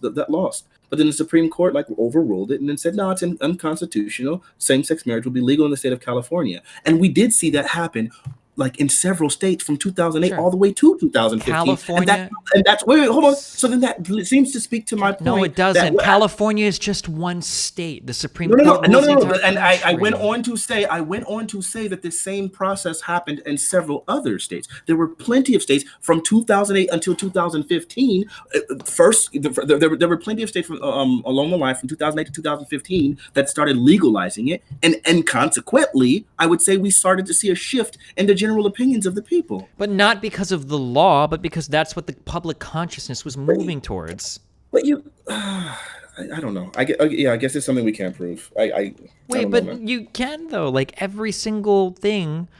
Look at if we go back to '93, Don't Ask, Don't Tell was signed by Clinton. What happened? Gay marriage was still getting more and more and more and more and more popular, and it continued to get more and more and more over time. It's not because laws were passed that made it more popular. It's just because general consensus was changing. And then eventually states started to legalize it. And then in 2015, the Supreme Court said, fuck it, we have gay marriage now. That's how it's the same thing is going to happen with the legalization of cannabis. Notice how states are starting to decriminalize it state by state by state by state. Eventually, the Supreme Court's probably going to rule on the DEA scheduling, and we're going to see that legalized. But it's not going to be like the whole country's going to come around because of a Supreme Court law. Just the general consensus of the country. But that's my point, though. I would say that in a lot of these cases, that the legality of marijuana, like marijuana becoming legal recreationally, does cause so many people to become less sour as it becomes a lot more normalized in culture. A lot of people have a lot more interaction with people who are smoking it, and it loses a lot of its stigma, and then that starts to make people a lot more. But when you talk about things, wait, legalizing something does inform or increase because there might be some people that have the value that things that are legal are good, but that doesn't mean that their values are those particular laws. Just that there are some people, what I would say is probably a somewhat insignificant amount of people, that think that all laws might be moral, but their particular values, or I'm sorry, they wouldn't say all laws might be moral. They'd say following the law might be moral, but that doesn't necessarily mean that their particular values are going to align with every particular law. That's why, for instance, you'll see some people say, well, I follow the law, I support the law, but then when a law comes around that they don't like, all of a sudden, now they don't support the law. That's why a lot of Republicans are law and order, blah, blah, blah, blah, blah. But then when a law comes out that they don't like, so for instance, a Supreme Court ruling on abortion, well, now all of a sudden they don't care about it anymore. But why? That's because their morality is superseding the law. Very rarely do you have a person who thinks that, like, oh, this is wrong. Oh, but the law says it's right. Oh, okay, I guess it's right. Bro, so okay, this is where I don't know. It just seems like I'm totally willing to agree with you that a lot of time most times morality influences law. But I just think it's really silly to me that, like, here I'm giving you perfect examples and like reasonable scenarios, things that I've experienced in my own life, that I've witnessed in my own life, where like a law, something becoming legal, and the stigma disappearing for it starts to make people soften for it to where they no longer feel that stigma towards it, or they never feel negatively about it. But that has less to do with the law. That has less to do with like just laws written, and more to do with the general conscience of the American public changing over time. Well, okay, but let me give you. Actually, you know what? Here, so the argument still means that the law can be influential in the general. No, it has to follow what happens. What happens when we make a law that the American public doesn't like? Will the law change? Well, if enough people, whatever, yeah, they can retract the law. Exactly. Sure. So, for instance, what if we were to hypothetically make a law saying no more alcohol? And what? Absolutes. You're really thinking about this in absolutes. I'm not. No. Stop. You can't dismiss my argument saying that. I'm going to give you a very real example. Have you ever heard of something called prohibition? Yeah. Okay, prohibition, federal government said no alcohol. And guess what? There were even a decent amount of people in the United States who said alcohol is bad. Guess what? Didn't happen. The morality of the public did not change because the government passed the highest law of the land, by the way. A constitutional amendment is fuck the Supreme Court. It's even more than that. Constitutional amendment is literally changing the Constitution, the most important document that all of our law comes downstream from. Guess what? They changed that, and guess what? People's morality didn't change so fucking hard that law had to be revoked because law comes downstream from morality. Don't tell me that I'm just talking in abstracts or that I'm talking in generalizations. I'm not. I'm giving you very specific examples, and I'm arguing from first principles, and I'm giving you vague examples. I can talk about this at every single point of the conversation, all the way from first principles, all the way down to an individual person's decision. Stop hand-waving everything I'm saying by saying, Dustin, you're giving absurd hypotheticals. We can talk in specific examples or generalizations. Okay. You did. You absolutely did say that. You said it like 20 times that we're getting lost in the woods, that we're getting lost in the weeds, that I'm giving absurd hypotheticals, that I'm giving extreme hypotheticals. I'm not. I'm trying to be very specific at every single point of this conversation. Stop hand-waving every single thing I say because you don't like it or doesn't agree with you.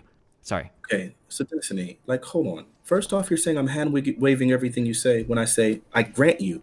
I think you're right. Most of the time this happens. I think these are some times where this doesn't happen. I said the word absolutes, not abstract, number one. Number two, when it came to the when we were talking about so when we were talking about like going to other countries and all that, I was like, yeah, no, I can grant you. In most cases, these things, like, I've been agreeing with you on most of these points. I'm trying to raise some exceptions because I think there's a lot of nuance. Even if we do raise... Chill.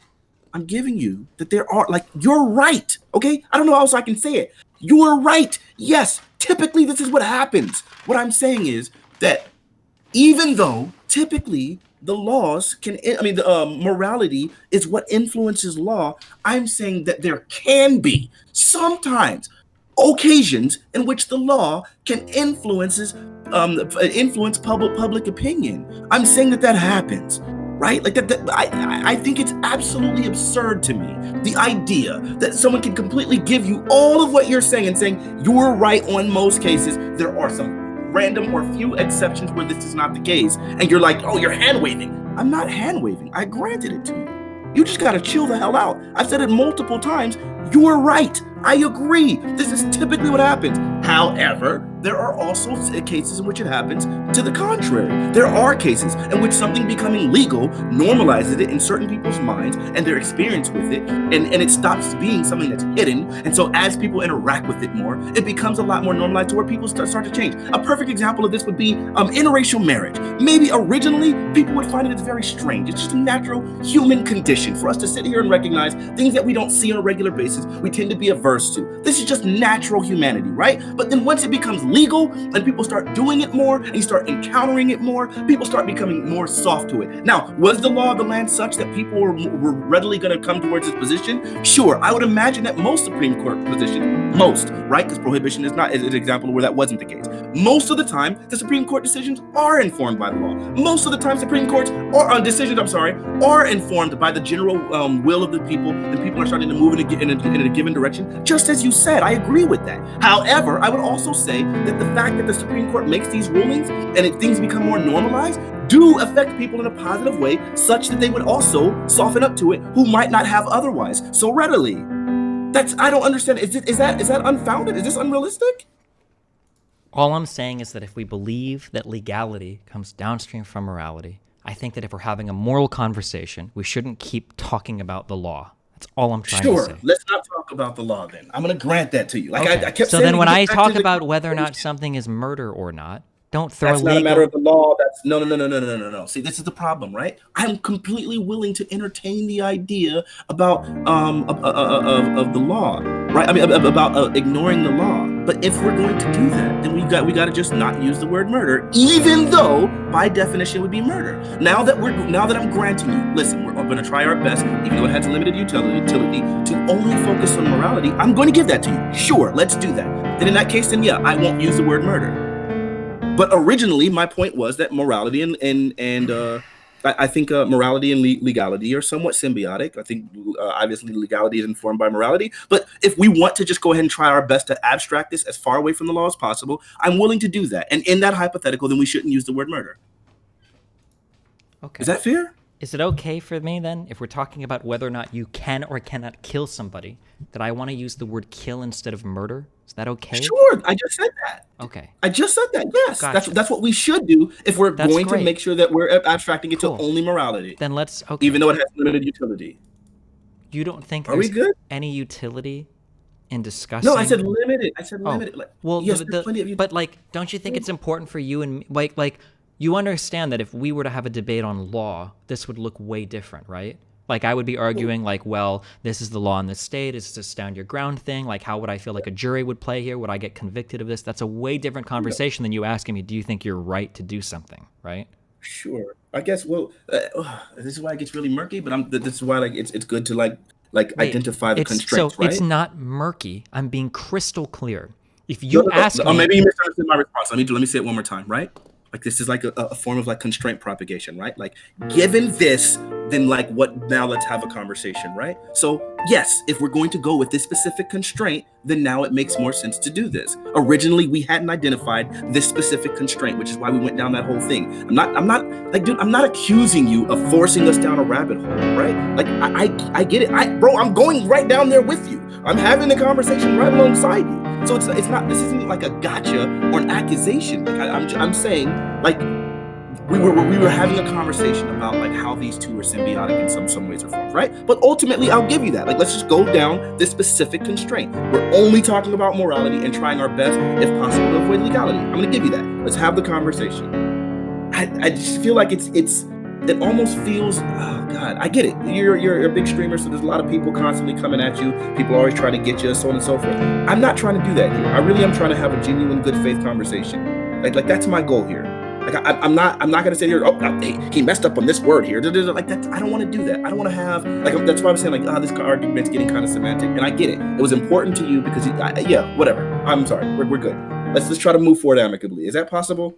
I get it because you could be frustrated, and I get it. Maybe you feel like it's something I'm doing, and maybe it's the way I'm carrying myself. I'm not. I'm just trying to focus on the specific conversation that we're having, which is asking. Let's write it down so I can focus on it too. Okay. Okay. So this conversation. Wait, real quick. If somebody asks you, is it right or wrong to fuck your friend's girlfriend, would you ever say it's right because it's legal? Well, no. We're not asking a legal question. So when you ask me, is it right or wrong to kill somebody that is depriving you of your livelihood, we're not talking about legality at all. You're just asking me if I think that it's right or wrong. The implication is that we're having a conversation on morality. Okay, I got you. I mean, obviously both can be had, but that's fine. I We get it. could If we want to constrain a have conversation both. to a specific We thing, could I'm have good. I'm here both. with it. We could have both, okay? But when somebody generally asks you if something is right or wrong, they're usually not asking if it's legal or illegal, right? So for instance, if I ask you, do you think it's right to hit your kid? Do you think it's right to smoke pot? Do you think it's right to skip school? Do you think it's right to cheat on a test? I don't know. Like, usually when we ask if it's right or wrong, we're not usually saying like, well, it's wrong because it's against the rules. Usually you're looking for more of an answer for why something is right or wrong, right? Like if I ask you, is it right to have a slave? I don't think that that answer changes whether we're pre or post the amendment to the Constitution that made slavery illegal, right? Yeah. Yeah, okay. So backing up I, again, I when you ask yeah, me go ahead. about whether or not I think it's right to kill somebody, I would prefer the question to be whether it's right to kill somebody, not whether it's right to murder someone. Because baked into the word murder is a killing that is wrong. Much the Right. same way that I would never ask you if it's right to rape somebody, because baked into the word rape is sex that is wrong. I would ask you, is it right to have sex with somebody? Not, is it right Sure. to rape someone? So I want you to ask me, is it right to kill somebody, not right to murder someone? It's never right to murder someone, just like it's never right to rape someone. Does that make sense? I got Okay. it. Okay. I feel like what you're yes, I get it. So you because the other words are pejorative and they already have embedded in them specific implications of wrong. So it's probably better to use a little bit more neutral words. Is that a fair Yes, summation? embedded. Yes, begging the question. Yes. So, like for instance, if I hold in front of you and I say, "Is this magical wand magical?" That's a nonsense question. Instead, I would ask, "Is this stick magical?" Oh, rather than a magical wand. Well, a magical wand, of course, it's magical, because if we like draw it out as a math equation, right? Is murder a bad killing? Well, murder is, in quotes, bad killing. You're asking me, is a bad killing a bad killing? That's what Yeah, murder I get is. you. Okay. Yeah, Yeah. I Okay. got it. Gotcha. So that's why we're gonna try our best to avoid those words and like constrain the conversation to Okay. a specific thing. I'm not saying, God, man, it's so difficult because I feel like, man, I don't know. I'm just using the words that I think that are most applicable, but I feel like a lot of times you're assuming that I'm meaning something really bad by them, and I'm not. Like I really am just trying. Like when I'm saying constrain, it's not in a negative way. I'm saying we're just going to limit the conversation to a specific thing, and the limiting is not bad. Sometimes limiting things like are important for scope and vision. Like I'm not. I don't know, man. I don't. I'm trying to help you understand, man. That I'm not trying to get you. Like we could chill a little bit. That's all. Because it does seem like because I think a lot of times we get into these conversations, if we get particularly emotional, then a lot of these things like it goes down or whatever. Like you stopped me earlier and it was like, man, like chill out, right? And I didn't want to do it at the point because I'm hot, and my feelings are whatever, and not my feelings, but yeah, I guess my sensitivities or whatever. I'm just getting involved and I'm getting into the thick of it, and it's hard. So I'm just trying to help us chill so that our brains are the primary actors here and not our feelings and our biases and so on and so forth, right?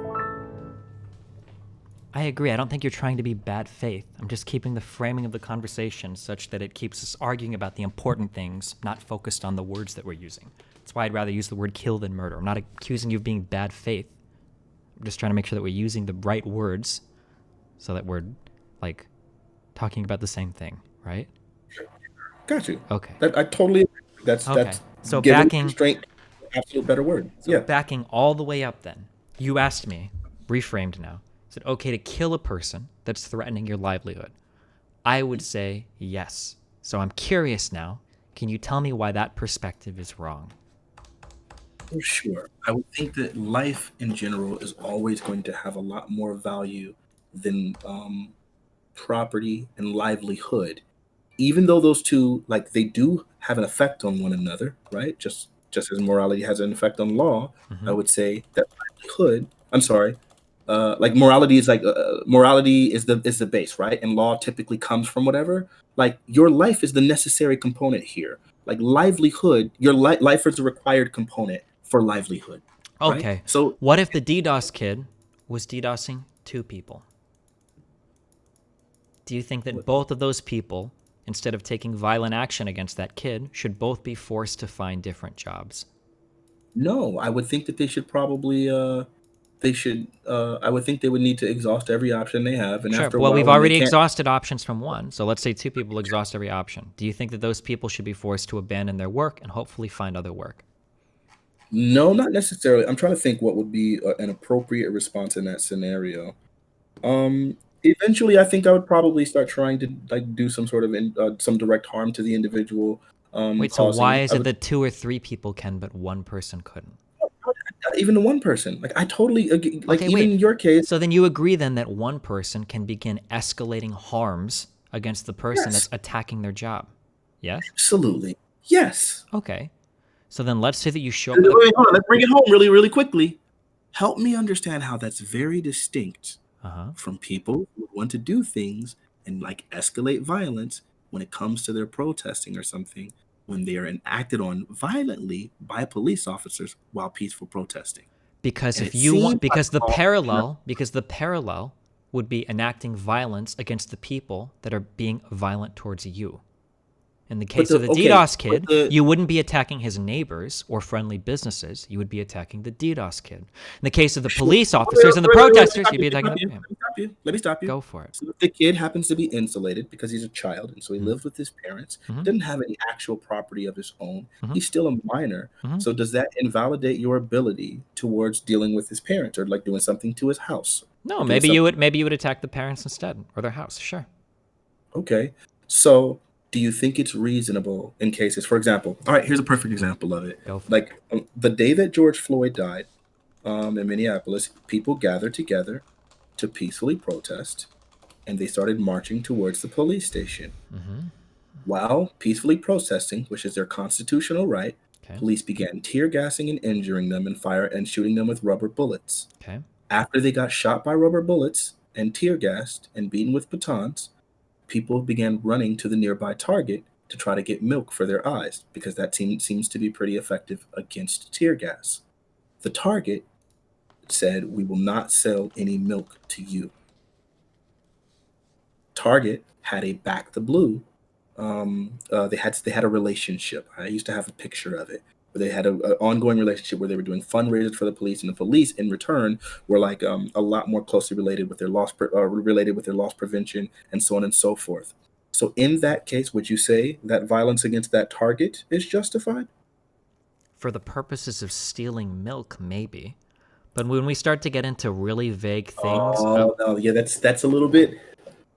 So, so you're saying even though Target Wait, hold has. on. No, wait. So you're saying that anybody that's ever done a fundraiser for any social program that's ended up being deleterious against a group of people, those people can all be harmed now? Is that what you're saying? No, that's not what I'm That is saying. What I exactly did what you just said. You said that you gave that as a reason. You said that since Target That's had done bad a faith. what? Oh, Wait, that's definitely bad faith. hold I on. Wait, never. wait. You said these things. Tell me to Okay. stop when I'm wrong.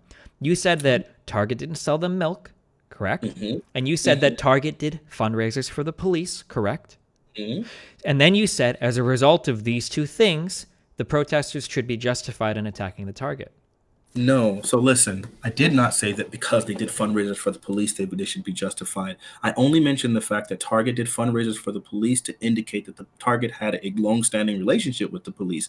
The police were very much connected with Target, and as part, they had a closer relationship regarding their loss prevention. Okay, And so, wait. So you're saying that if anybody has a long-standing relationship with the police, and the way that you prove this is by way of a fundraiser, that they should be able to be attacked if the police acts in an immoral manner? no, it has nothing to do with that. I feel like you keep taking this conversation, taking these reasonings and going to these crazy extrapolations. Like, just try to listen to the point, and then you don't have to make an assumption that's so far off base that I keep feeling like, what the frick is going on? So it's really simple. Because Target didn't give them the milk in this situation, the people who were rioting at that time felt like that was a violation, right? Because I'm sorry, the who were protesting at this time felt like that was a violation. If I feel that I'm doing things that are constitutionally justified, and while I'm doing this thing, something unjust is happening to me, the second Target gets involved and says, "We will not provide you milk," even though I'm just a normal person trying to buy the milk, If they won't sell it to me at this point, then I would say that they become they're assisting the bad actors, which would be the police in the situation. Is that reasonable? If Target, so then Target supported the police. Let me ask you a question, really simple. If Target, because of their relationship with the police, decided not to provide aid to these people in the form of milk, even though they're just actual customers, do you feel that it's reasonable for someone to feel that Target is somewhat, for someone to want to target the Target store in that case, or to feel like they are a part of the harm of the tear gas? Do you think that's completely unfounded? I think maybe they could have a right to steal the milk, but I don't think that a store is obligated to assist you with an ongoing riot. No. It wasn't a riot yet. It was still peaceful protesting. I reject this characterization of what happened. I don't believe that it did. Which part of what I said was I untrue? don't believe that there was a line of peaceful protesters going to a Target just trying to check out with milk, and a manager came by and said, "No, don't sell them milk." No. No. Hold on. Now we've moved out of philosophy and law, and I don't think you're being truthful in the descriptive underlying fact. Can you show me, and we'll wait a moment, can you give me an article or some evidence beyond a 5-liked tweet that Target was actually denying service to peaceful protesters? I'm very curious if that ever happened. You keep making this Twitter accusation, bro. Okay, yeah, so prove me wrong. Dude, you have the chance right now to fuck me up right now. You can say, like, Destiny, here's an article right now that shows there is a lot of claims, a lot of evidence, a lot of people saying that Target would not sell milk to peaceful people just walking in and trying to buy it. At that point in time, they went out and they said, "No moo, fuck off, no milk for you guys."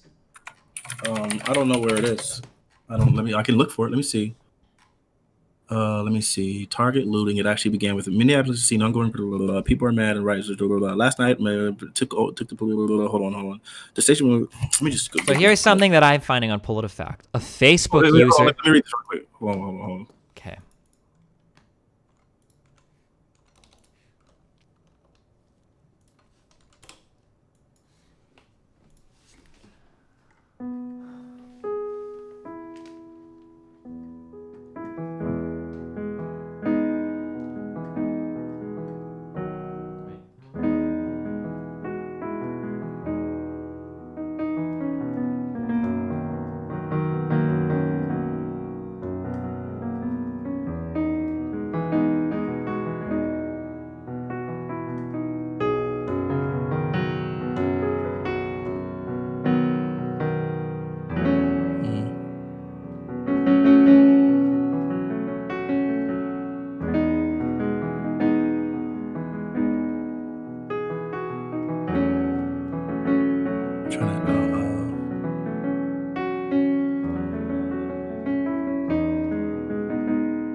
Everything that I'm showing, everything that I'm seeing is just like in hindsight, like that people like looted the store afterwards, and then the story is in hindsight. I don't know if there's any video evidence of Target directly refusing to sell the milk, or if So I'm gonna link you this thing of PolitiFact. I linked you Control F milk and just read it, okay? Read it out loud for us, and you can tell me if you think it's good or not.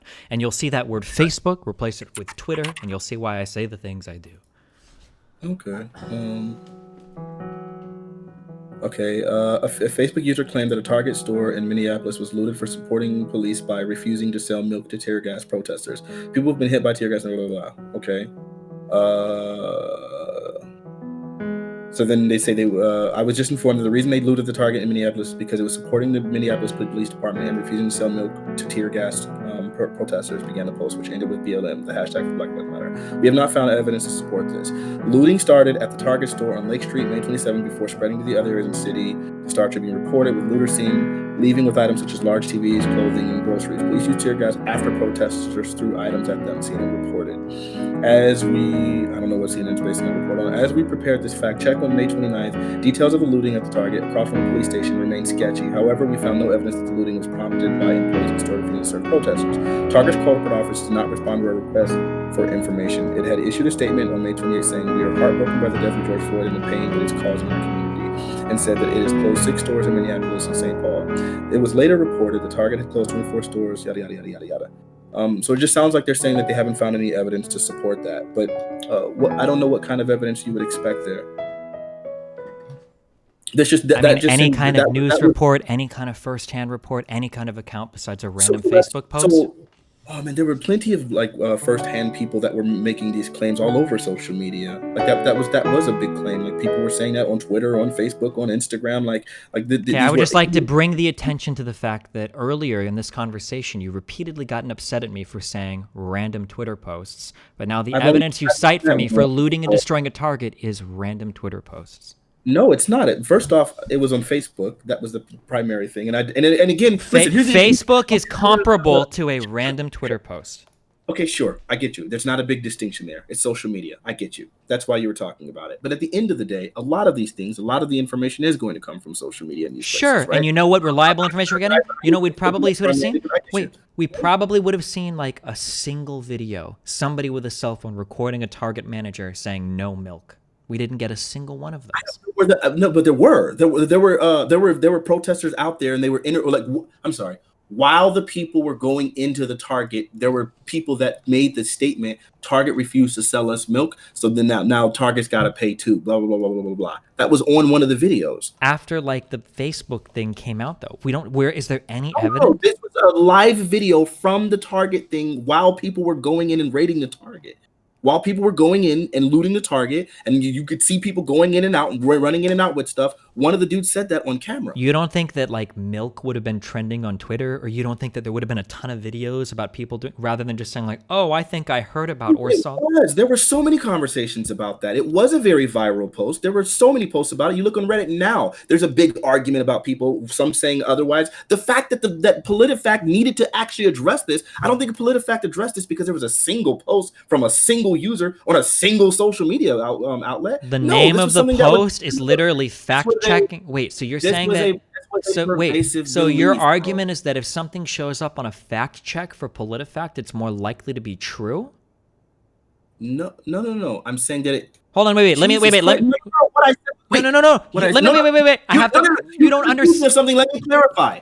What I said was. It was something that happened. You said we would have seen it trending on Twitter about milk and da-da-da-da-da. And what I said was the fact that PolitiFact is fact checking it is indicative of the fact that it has been that it was a pervasive belief, or at least this conversation seemed to be pretty pervasive, such that they would speak about it. I don't believe PolitiFact would have made an article about a singular post. I think this happened to be, a single post. This happened to be something that many of people were having conversations about. There are plenty of Reddit threads about it. There's this article about it. This was a highly talked about thing during the riots, during the Target situation. Does that make it true? No, not necessarily. Then why are we acting like PolitiFact fact-checking something increases the likelihood of it being true? Because okay, so that's why I'm asking. So you're basically saying, oh God, this brings it all home right now. So you're basically saying because there's no video evidence to depict the fact that it happened, that just the testimony of the individuals outside of the store isn't enough. And I feel like this sounds eerily similar to when there were all of these complaints about police brutality before we started, or racial profiling before we started collecting the data, and it became undeniable because now we have a plurality of that data. That's not true. We've been collecting data on racial profiling for decades, and we've known that it exists. If I were to ask you for evidence of racial profiling, you wouldn't be telling me that it was on a Facebook post. You could point me to a million different things. No, because now we have data because people forced North Carolina to begin tracking traffic stops and to write down the race of the individuals and the citations and all that. So now we have data. Okay, Prior to that, hold on. Prior to that, before these laws were passed, when it was my parents and when it was my elder siblings, that's all we had was just word of mouth. Gotcha. They weren't keeping these statistics back in 1989. So the argument, first of all, in 89 they weren't. So the argument that you're making right now, is something didn't have stats about it, but it was happening. Therefore, in the future, we're going to prove that everything that didn't have stats about it and was later proved to be true, that means that everything that isn't true will eventually be proved to be true. So a flat earther would say... that way. What I'm I can't reverse because what you're saying is illogical. That's why I can't reverse logic. No. Yes. No, your interpretation, the way you're rephrasing it, is illogical, and I agree with you. I am extracting. All I'm doing. Wait, no, come on, dude. You've talked so much, dude.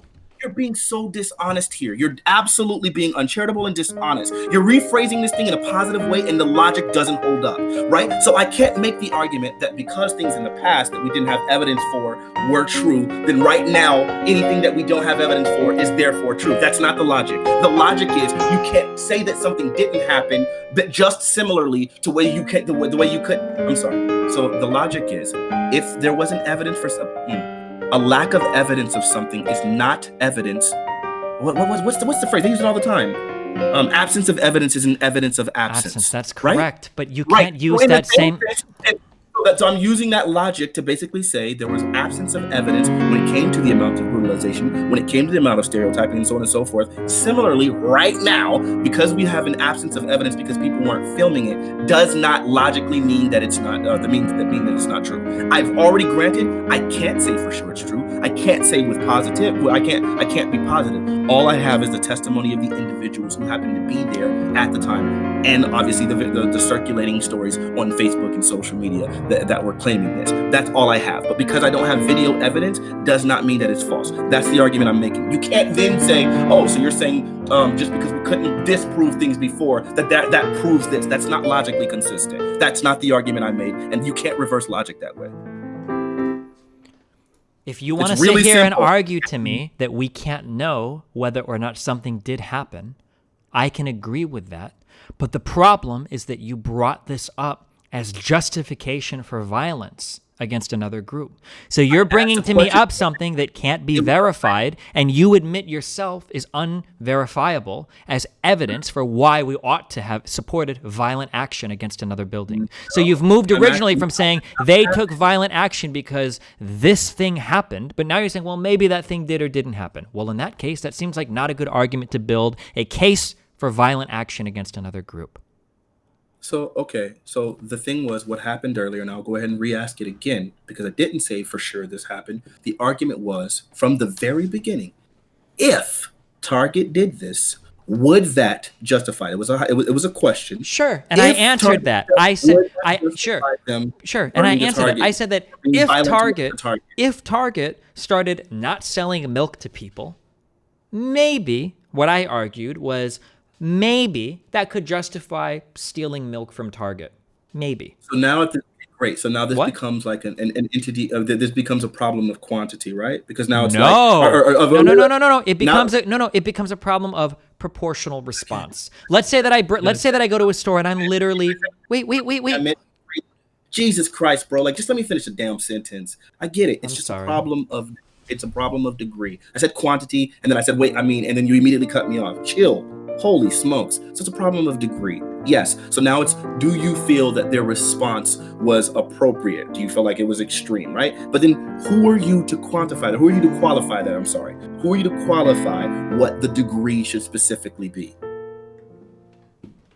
Well, we can look at a proportion of what would we consider a morally reasonable response to something. So, for example, let's say that I am outside of a store and I'm bleeding to death, and I just need one Band-Aid to make me not bleed to death. And the store says, no Band-Aids for you. You know what I might be morally justified in doing? I might be morally justified in crawling into that store, breaking a cabinet open, and stealing Band-Aids. I wouldn't be justified in stealing a pack of M&Ms as well. If they're denying me something that I need for my health, and I think that I have a right to be healthy, if another person can be slightly inconvenienced by providing me that health, then I think in most civilized societies, you would have a right to secure those products for yourself, especially if it's not coming at great cost to the other person. But that doesn't mean that I could burn down the pharmacy, steal everything from the pharmacy, hurt or kill people in the pharmacy, unless they literally prevented me by force from securing the products that I needed to be safe or healthy. I got you. So yeah, it really does boil down to, it seems like it's just a matter of degree, right? So like at the end of the day, like some people felt like that single action wasn't the total, wasn't the whole issue, right? Like that. But you haven't given me any other actions. Huh?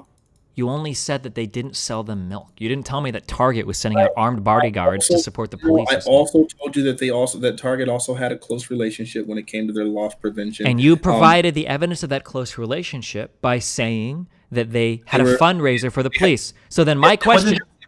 Fundraiser. It was a whole printout page in which they used the slogan "Black the Blue," and it had all of the different ways in which they supported it. Whatever. So do you think? So then sure. So then do you think that every single business that had "Back the Blue" hung up somewhere in their store, do you think that all of those businesses could have been rightfully? You're looking at these things in isolation, Destiny. No, you stop.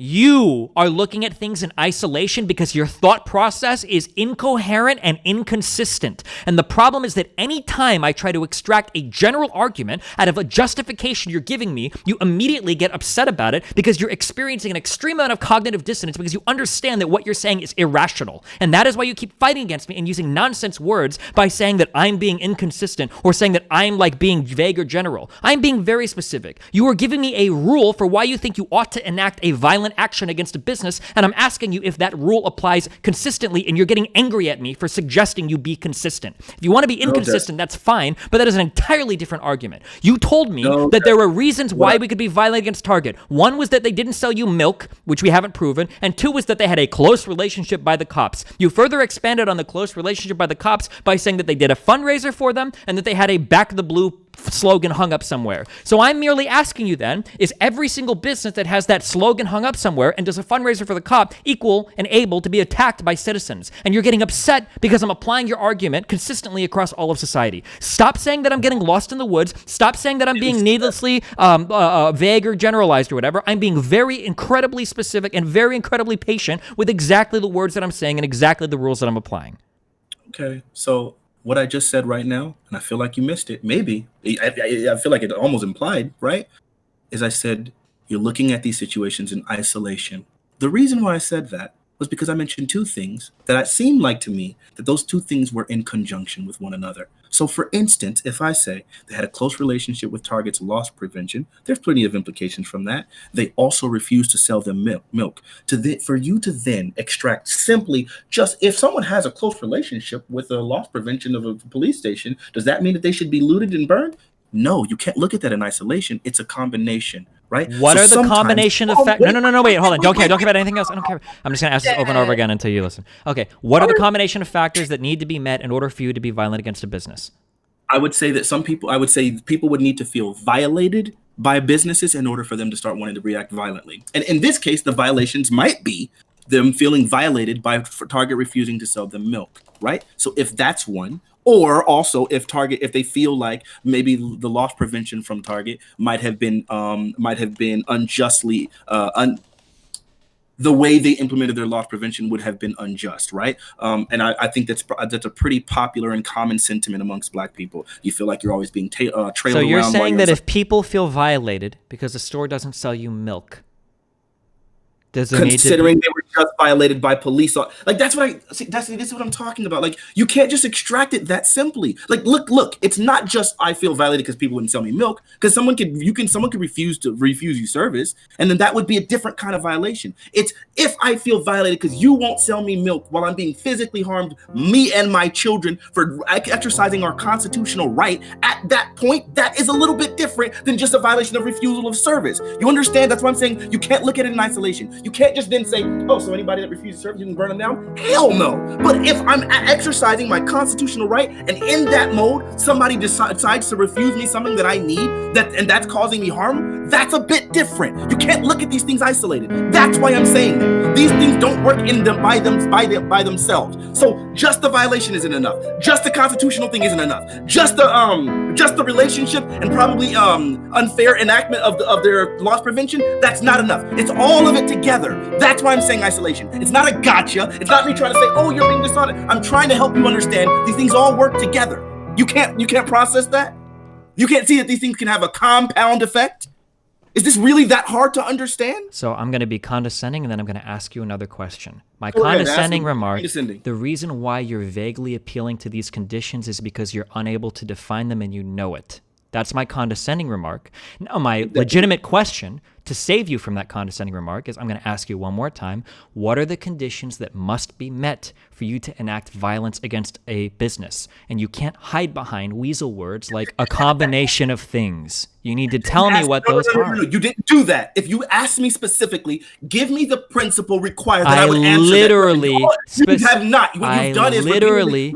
I asked you specifically what each time it has been something wrong. I literally verbatim I asked you what conditions need to be met for you to be violent against a business. I literally Okay, then I misspoke. Then I'm trying to ask you one more time. You not ask that question. Well, don't. But you can ask it now, and I'll answer the question. Then I'll ask you now. What conditions need to be met? So you're saying that if they violate, that's what you did. You asked me you didn't ask me an open-ended question. You asked me specific questions. So you're saying if someone refused, then I'm like, no, that's not it. So you're saying if they do that, no, that's not it. Oh, so the first thing you asked me is, so you're saying that if they had a loss prevention or if they had a relationship with the cops, that they could do it? No, that's not it. That's not an open-ended question. So you're saying that if they refuse you service, you can do it? No, that's not it. That's not an open-ended question. You never asked me just an open-ended question. What are the principles? I can answer that question. That's not what you asked us for. But we can move the conversation forward amicably, and you can ask me that specifically now, and I'm glad to answer that. Okay. Can you tell me then what conditions must be met for you to be justified in violently destroying a business? Okay. I would say the conditions that need to be met are, I would say there would probably need some, I guess it would probably be, you would need to have some sort of large-scale unjust actions against people and people feeling violated to a certain degree. Yeah, I would say people feeling violated to a certain degree and then people responding. I'm sorry. So, yeah, I guess it would take gross violation. Gross violation, I would say, would probably be the requirement for people to feel like they feel morally okay with being violent against the store. Is that fair? Gross violation. What in the fuck does gross violation mean? I would say gross violation would be tear gassing, shooting people with rubber bullets, and hitting them with batons for peacefully protesting something unjust. That would be a gross violation. Did Target beat people with batons? No. Target, I would say, became an accessory to that action when they refused to sell the people milk who needed to treat that gross violation. So if the police do something wrong, like beating somebody with a baton, and a business refuses to sell you a product that might remedy that, does that make you justified blowing up the business? If you can minimize actual harm to people, I wouldn't justify blowing up the building, but I would say that if people were to trash a building in that kind of a scenario, I would understand. Now you are playing a semantic game. It's not, but hold on. There's a very big difference, right? Because there's all the same way how you were talking about the implications that are involved with the word murder. It's not the same. Hold on. You're weaseling. I can never justify. Let me just qualify. Dude, do I think that they have a right to trash a building and destroy a building and loot a building and vandalize a building? That's what I'm asking. Yes. Okay, thank you. Is that enough? Is that enough? That's all I was looking for. Right. That's why I was saying there was a problem with the word bomb. The same way you had a problem with murder. Jesus Christ. Chill. So you're telling me, so that I understand, so we can get through this one, okay? Okay. If the police do something bad to people, and then people retreat from the police, and there's a building that's owned by a business that refuses to serve those harmed protesters, those protesters, as a response, have free reign to trash, destroy, and loot that building.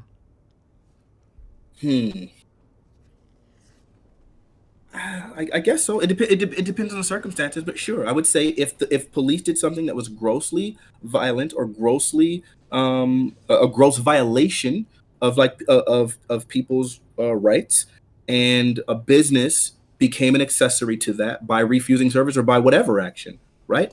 Then in that case, yeah, I would probably say that those people would feel justified for doing that. So an example would be, it wouldn't have to be refusing to sell milk. Say the police were engaged in some sort of armed whatever, and we find out that some businesses, we find out Walmart a Walmart in whatever specific place is manufacturing all of the tear gas that the police use, and we find and we're and we and yeah, Walmart is manufacturing all the tear gas that a police station's using, and the police station is unfairly and Well, unjustly using that now this to is trade people different at that because point. hold on, now Go ahead. Walmart has become a direct accessory to the crime. Yeah, just like if they didn't, just like if they refused to unjustly sell people milk specifically for no other reason than to allow them to suffer by the hands of the Do police you think officer. that not giving That's somebody simple. something to help them is the exact same thing or is an Not equal necessarily. harm as giving something to somebody else to hurt them? Probably not to the same degree, although I think they would both they're not Okay. the exact same and they're not the same degree. I would say But both can be different inaction. types of wrong. That's Hold on, fine. Okay, I'll answer that's the fine. No, I'm question. not disagreeing with Chill. you. Okay, I'm All sorry. right. I'll chill. I'm saying inaction and action are not the exact same thing, and I would say action is probably going to have a higher degree. Although I would say that they are both violations, and I would think that people would feel justified in those scenarios. Okay. So I'm going to keep repeating this until we can find a point of agreement. Okay. So if the police enact a harm among a group of people, and those people go into a business looking to remediate that harm, looking to cure themselves of that harm, and that business refused to serve them, those people have a right to loot, destroy, and otherwise trash and mess up that particular business's building. Do they have a right? Like you're saying, like a moral right? Yeah, that's what we're talking. We're talking about morality right now, because Sure. legally So if that's they had it, completely in the I wrong. got Right? you. We're talking Yep. about morality.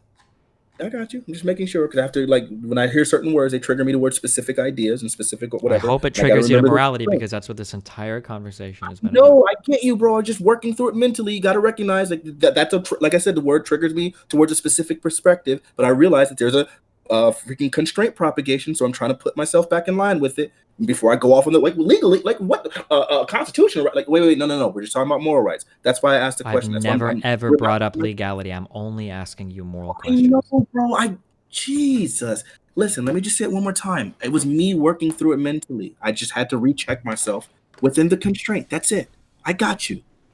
Relax. Yes. So I would say in that case in which the police officers did something harmful to people and then a store refused to remediate that problem, in that specific situation, those people would probably feel justified in responding to that store as an accessory or as someone who is abetting that violation. Sure, I would say so.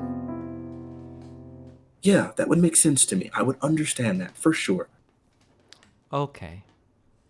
Let's say that you were going down the street. The police tear gassed you. You're a protester. Okay?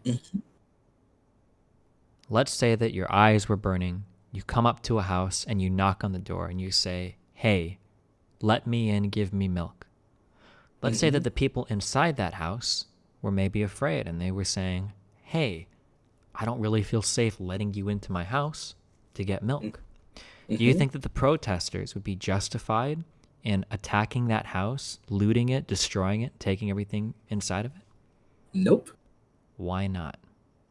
Because in the case of the people in that house have their own right to their own property and they don't have any obligation to sell or to serve or to help or to assist. It's not expected of them. This is something that would not be outside of their character. The difference between the target in this situation is because we're asking the target to do simply the same thing that you always do. What that is the entire purpose of your store is to sell products. And here now you're choosing not to sell products, which is something that is expected of you, specifically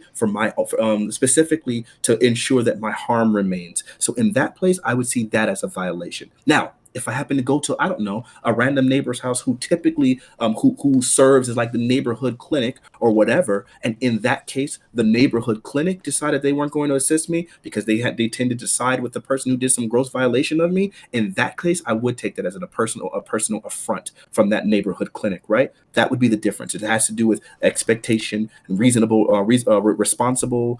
I'm sorry, expectations and I don't know, typical reasonable code of conduct. Do you Conduct, think right? that if this was late at night after curfew and the Target was closed, It that wasn't. might it wasn't? No. So you don't even know if this happened, but you're confident that the Target was open? Yes, I'm very confident that the target was open because at the time that it happened, it was during at the time that we think it happened. We don't actually know if anything happened, we but do have evidence of the time that the looting happened. We do have evidence of the time that the time that the march happened. We all those things. And you don't true. think that any of that happened after curfew? So I would imagine it continued to happen after curfew. It did not start after curfew. It started during office hours. During We're not talking about when it started. We're just talking about when people went to get like milk. People went to go to get milk. That would be the start, right? So you're telling me that yes. What? Wait. Hold on. No. Why would people be asking Target for milk if there's no one there, bro? Come on, like this is absurd. So here's a link from CNN.com. Target is temporarily closing some stores and adjusting store hours amid protests. There were a lot of stores that were closing down as a result of protests erupting around the country. But that happened afterwards. See, this was ground zero. That is not. No. Listen. This was ground zero. This is before the protest started. The mass protest started after George Floyd was dead, right? The protest that happened in Minneapolis was in direct response to George Floyd. This target was in Minneapolis. This target, the news wasn't trending around the world nearly as much up to this point. Target made this. Okay, I got you.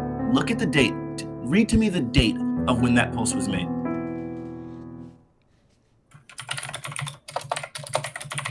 Looks like the post was made on May 31st. Okay. When was George Floyd killed? I'll help you. May 25th. So that was 6 days later. So this situation, Target's response wouldn't have been during the beginning of the protest on this day. Wait. You're telling me that Target closed in anticipation of future protests from a man that they didn't know was killed? No, what I'm saying. Wait. Why are you telling me? No, because you're being ridiculous. So what you just said was stupid. Unless I misheard you, it sounded like you said that Target closed their stores 5 days before George Floyd was killed. No. Oh my God, Lord. What I said was. Can you wait? No, stop. Don't keep mischaracterizing my word and then not give me a chance to re-clear it up. Come on, stop. Oh, okay. Don't tell me what I just said. I'll tell you what I said. I'll tell you what I said. What I said. Okay, I might have misheard you, but if I misheard you, then it sounds like the Target just closed their store days after Floyd was killed. They did. So Target in general decided to start closing stores 6 days after George Floyd was killed because there started to be worldwide and countrywide protests. Weren't there protests almost immediately after? Yes, but Target's response and they waited. Hold on, but Target's response as far as making the corporate decision to start closing stores like around the country did not start on the same day. They did not immediately respond on May 25th after George Floyd died.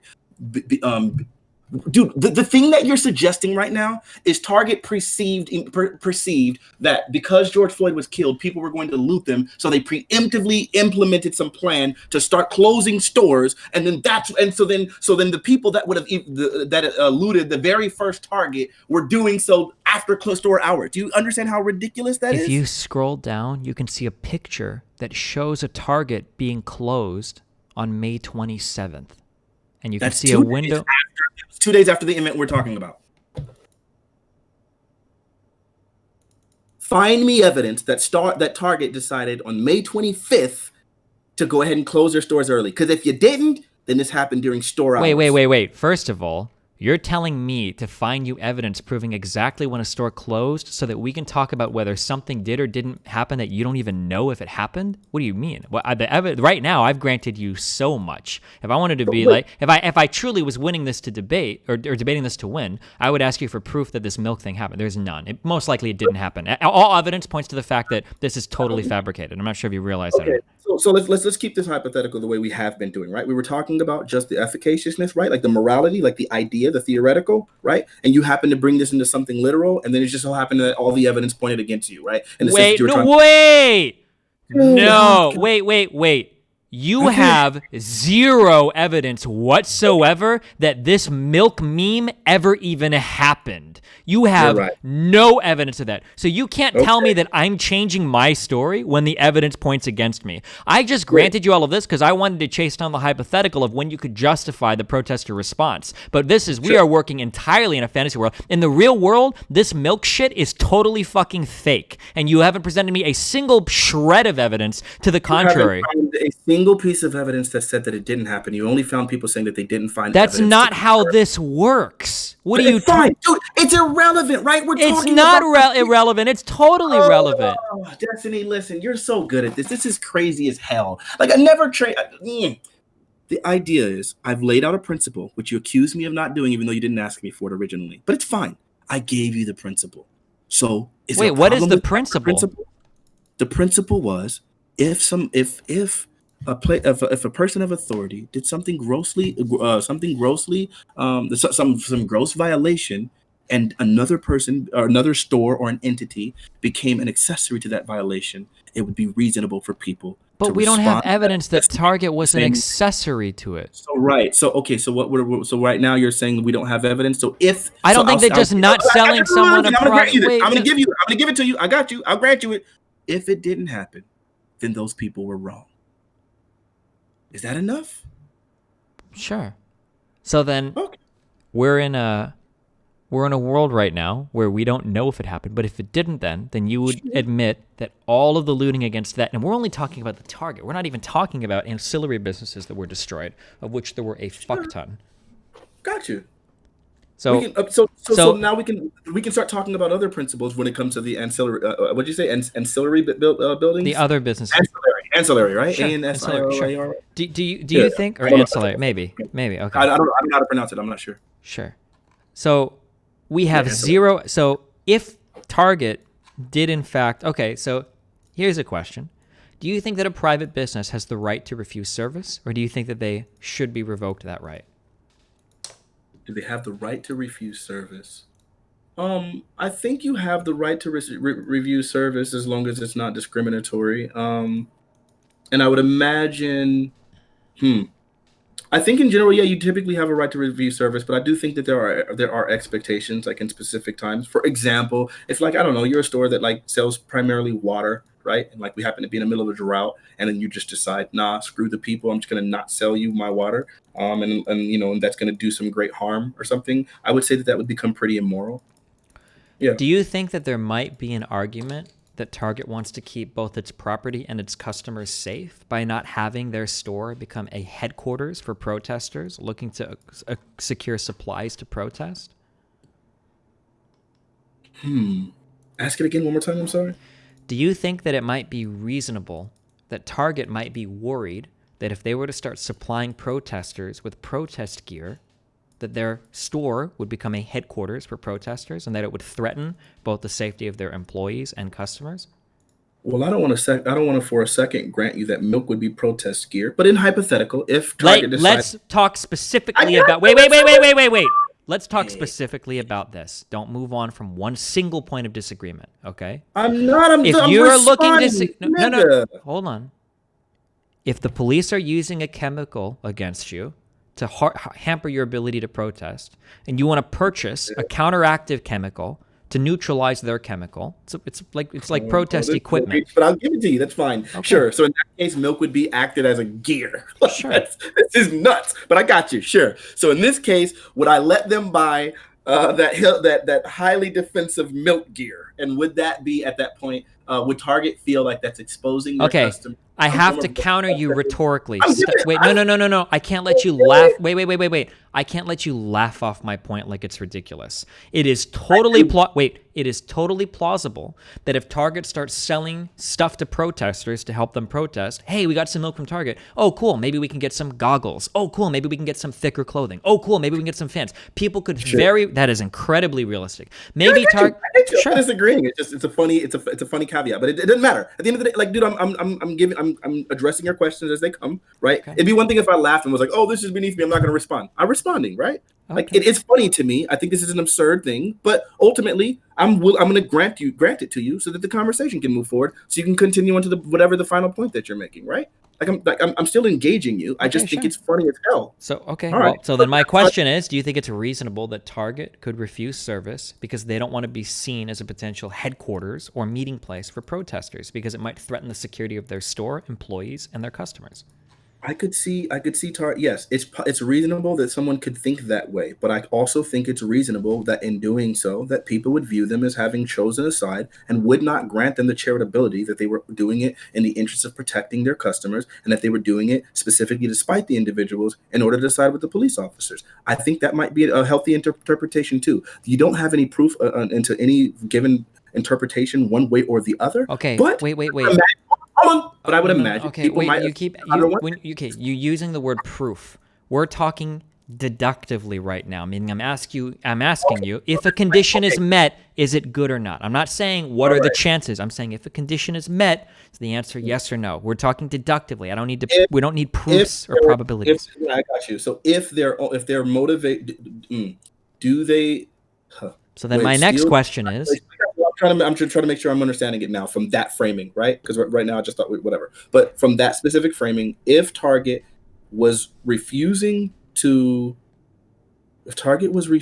sell them specifically out of concern for their customers, would they be morally justified in doing so? And would that help them avoid, I guess, being an accessory, I guess, right, to the violation? And I'm trying to think, sure, if that's their motivation, sure. Like, yeah, their intent, yeah, I would think so. Morally, that would probably that would help them avoid being an accessory. Sure. So then if Target has a moral obligation to the protection of its employees and its customers, but people start to attack and break into the store anyway, do you think that the business of Target would have the right to defend itself against attacking looters that are trying to steal and threaten that property? Sure.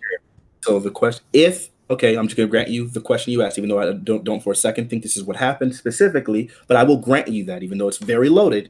If people were trying to attack and steal from Target and loot Target, do they have a right to deny these people sales or whatever service? Yes. If that's happening, then yes. But that's a big if. Sounds to me like it's very, very hard to justify the protesters that chose to stay out past curfew. Or I guess we're not saying that. No. See, that's what I knew. I knew it. Destiny, that is so... Okay, you have said so many mind-numbingly fucking stupid things. You have to stop pretending I'm trying to catch you. I've asked you basic... Hold on.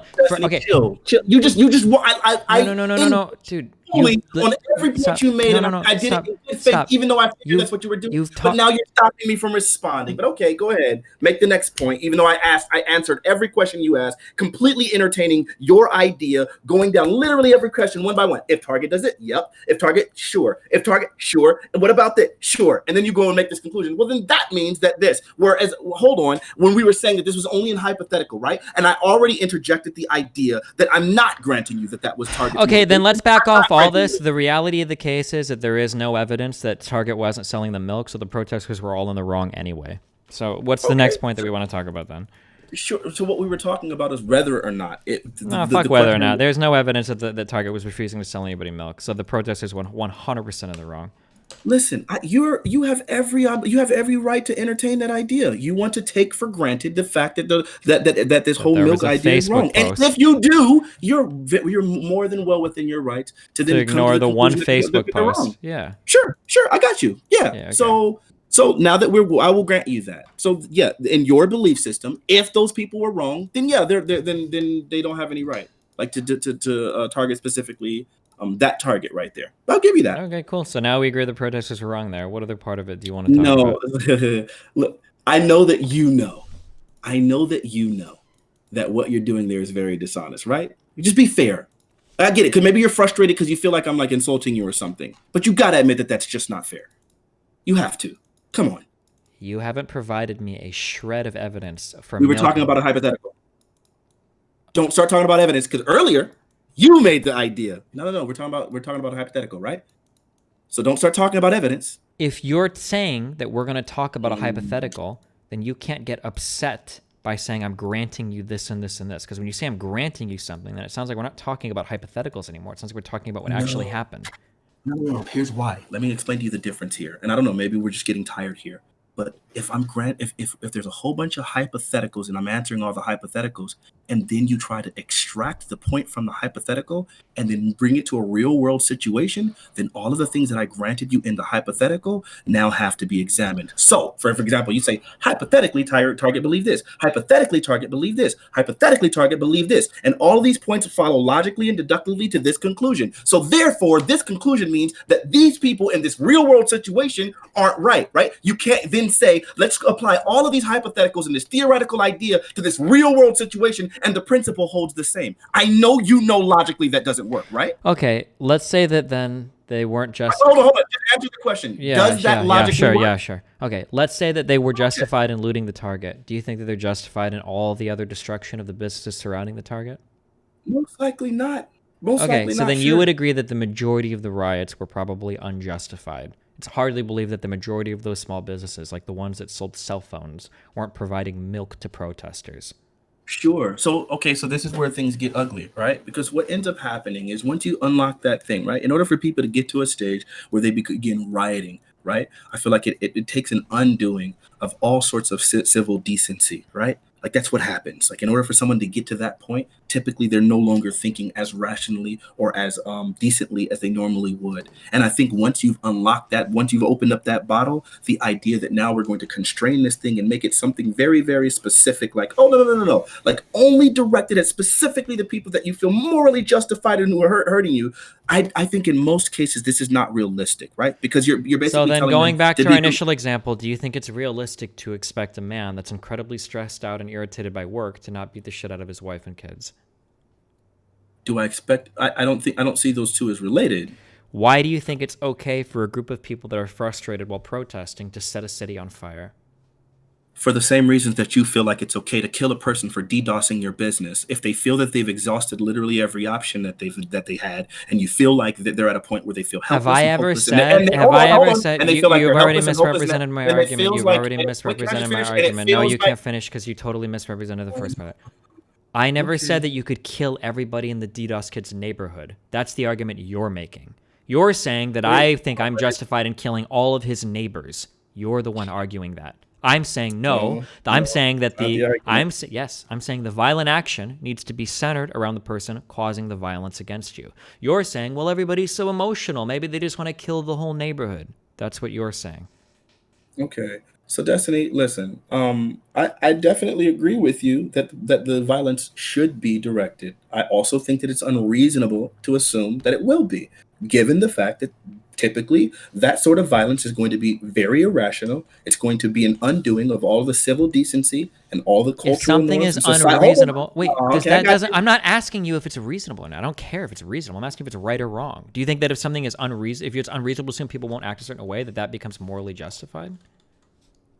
We're asking if it's right or wrong, not what's to be expected. I think it's right. See, it's so hard. Like it's I guess, is it right to do it?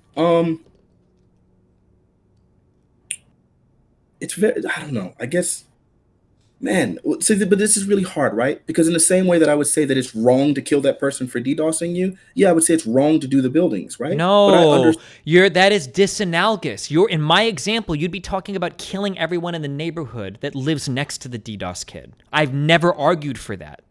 No, but I wouldn't argue that you could kill everyone next to the. Yes, you are. You're saying that you might get so upset at the DDoS kid that you start setting everybody else's home on fire. There's a very big difference here, buddy. The very big difference here is when we're talking about a loss of life. Like, and again, I think the idea that people would respond and try to, the very big difference here is we're talking about a loss of life, right? Like I already just disagree with that, with the whole killing the DDoSer kid, like 100%, like I do. So then I guess, so when I say that I think it's wrong for people to protest, right? Like I think both of those things are wrong, but I would understand why a person would do it. Like, I don't think I would ever be able to make the argument that it's morally right to kill a kid because he's DDoSing you. I just don't think I can do that. No, it's not that I don't think. I know I couldn't do it. I never would grant you that. In the same sense, I'm never going to probably come to the conclusion that it's morally right for people to be looting and destroying stores. But I So then think we shouldn't say then that same principle that allows you to feel okay with with murdering, with killing a kid for your property, like you think it's morally okay. I think that same logic transfers to the idea that people feel like that their children and their husbands I'm not and their talking about what are you're being feeling. murdered. And I feel No, like I'm those not people, no, talking no, no. about any We of have to that. be talking about feelings if we're talking about morality, unless you feel like morality is objective. It's going to be subjective. These are going to be feelings. You're asking me what are my Objective and opinions? These are subjective. going to I'm be an not. opinion That and has subject. nothing to do with any of this. So wait, you feel like we can talk about morality without talking about subjectivity and feelings? I'm Nigga, asking in you. what world? In the world where we're making deductive statements about morality that are independent of subjective statements. No, the deductive, okay. The deductive questions that you're asking already preclude so many subjective things in them. We're not talking about the deeper subjective. I'm not asking you questions about the nature of goodness. I'm just asking you what you consider to be a good or bad thing. To that degree. What? Come on. Don't stretch it to that degree. Like, no, it didn't have to go that far back. I can ask, if I were to ask you, is it okay to have sex with a 2-year-old? Are you going to sit here and give me platitudes about like, oh, well, I can't talk about that without getting into the objectivity and the subjectivity and blah, blah, blah. Or would you say, well, no, I consider that to be wrong? I would say that, but I would also say that it is my subjective opinion, and I wouldn't be able to say so objectively. But we're not talking about, I'm not asking you if your morality is subjective or objective. I'm just asking you, in your moral system, what answer would you give? I would, okay, so I'm saying just go ahead and ask whatever question, and I'll try to answer it again. So, sure. So is rioting, is the destruction of ancillary businesses, okay, the destruction of unrelated businesses to the riots, is that a morally righteous thing to do? Or is it a morally abhorrent thing to do? Is it right or wrong? I would say it is as wrong as destruction of the direct. Why can't you just answer that question? Okay, so the answer: is it right or wrong to destroy businesses? It's wrong. It's wrong. Okay. In the same way, hold on. In the same way that if I feel like if police are tear gassing people, I would say those people acting violently against them are wrong. I don't believe two wrongs make a right. So this is where the conversation goes. Then right? Why didn't we just start off with you saying I think rioting is wrong, and then bam, we're done? Because I think it's really reductive to just simply state rioting is wrong. Why is that reductive? Let me explain. Go ahead. Because if you're only going to discuss the rioting, but you're not going to talk about the conditions that caused the rioting, and you're not going to talk about the continued injustice, the civil the systemic oppression. You're not going to talk about the violent actions of the police officers. I never said we couldn't talk about any of that. Hold on. To only condemn the riots in that way, I think it's unfair. I think it's we can talk about all of that. Okay. But in order to get to that, we need to figure out first if you think rioting is right or wrong, because that's going to influence the next step, the direction.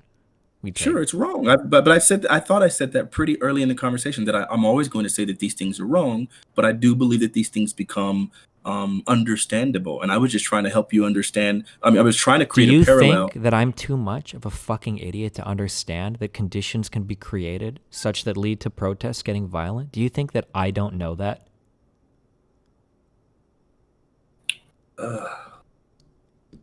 If you do believe that, why would you waste your time talking to me about it? And if you don't, then why would you explain to me something that I already know?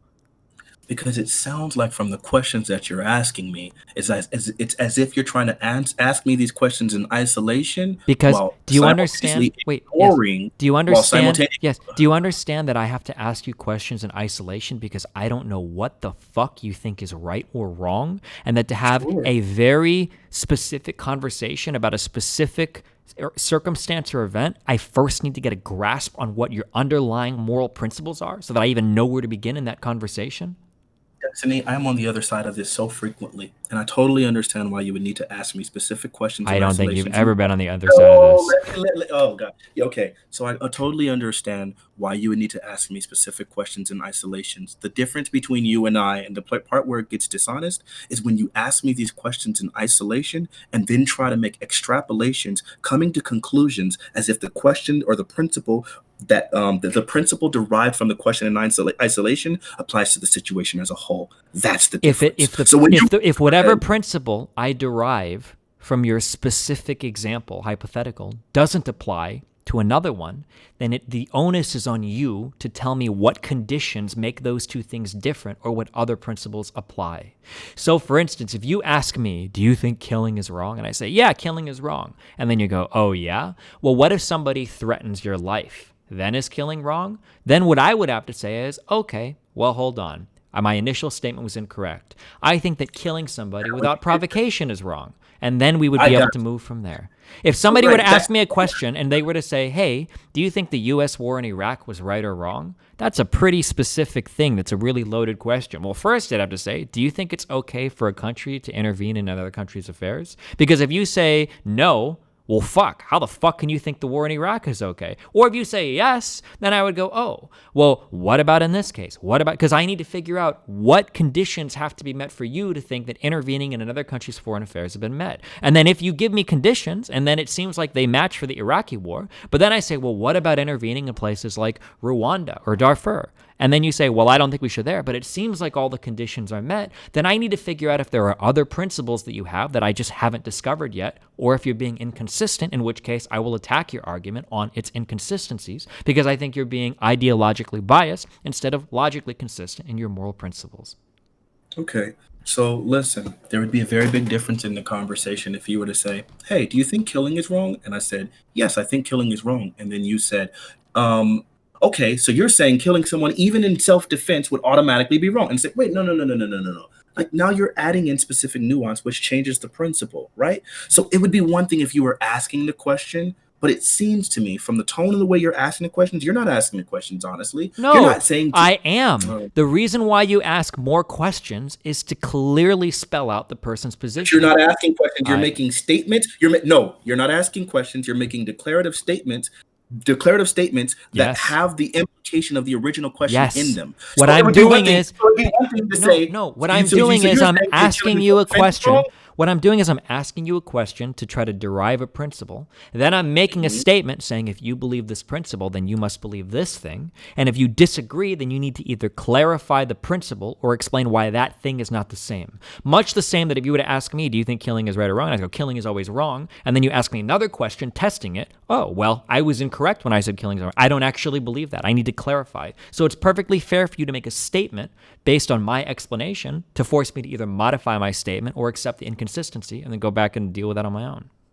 Destiny, if I asked you, so the person that completely ruined your livelihood after you exhausted all your options, you would say that killing him is okay, morally okay. Yeah. And you said yes. And then I said, okay, so it sounds like Destiny feels like when people wrong him, it's okay. Right? And not wrong. No, wait. Listen.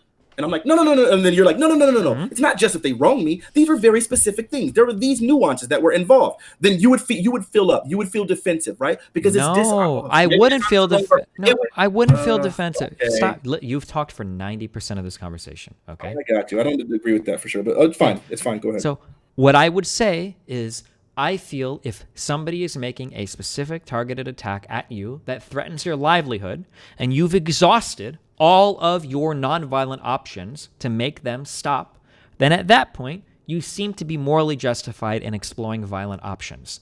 If you take issue with anything I've said there, then I welcome you to apply that to another situation to see if you can get me to recant something I've said or modify it further. Go ahead. Okay, that's fine. So, all right. So at the end of the day, I think it's wrong to riot. I think it's immoral to riot, and I think it's immoral to murder the kid. I think it's immoral what the police were doing. All of these things are immoral. I believe in turning the other cheek. I don't think it's ever right. I think an eye for an eye is wrong. I think killing someone I think taking personal revenge on someone for killing you, I think that's just as wrong. However, I totally understand why these things would happen, and I would not I would not vocally condemn the individuals who were to respond violently to someone who acted violently against them, and I wouldn't condemn them because I recognize that other people aren't going to all subscribe to my morality. Other people aren't going to act in the way that I act, and I think it's completely reasonable and sensible. And I think the idea of just condemning their actions while being silent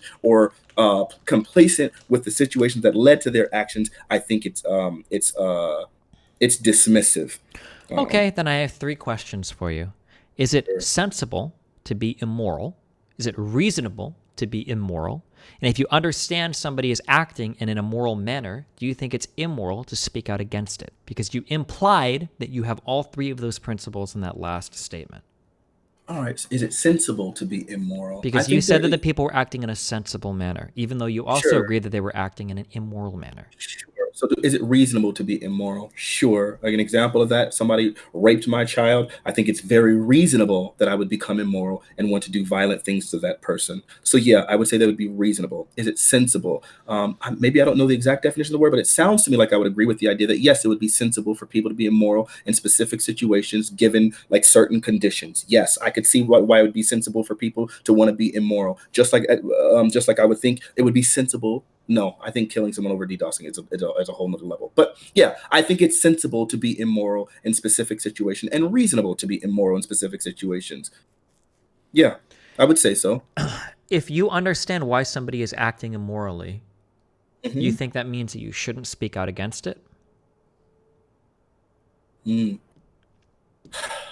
If I understand why someone's acting immorally, it's not that simple. Sure. Okay. This is that thing that's happening. I get it. Maybe Wait, I've just been really hold on. defensive. I got you. Hold on. Nothing is Just listen, happening. listen. I'm just I asking know, you I I know, didn't but even make just a let me finish statement. the sentence so you can understand what I'm saying.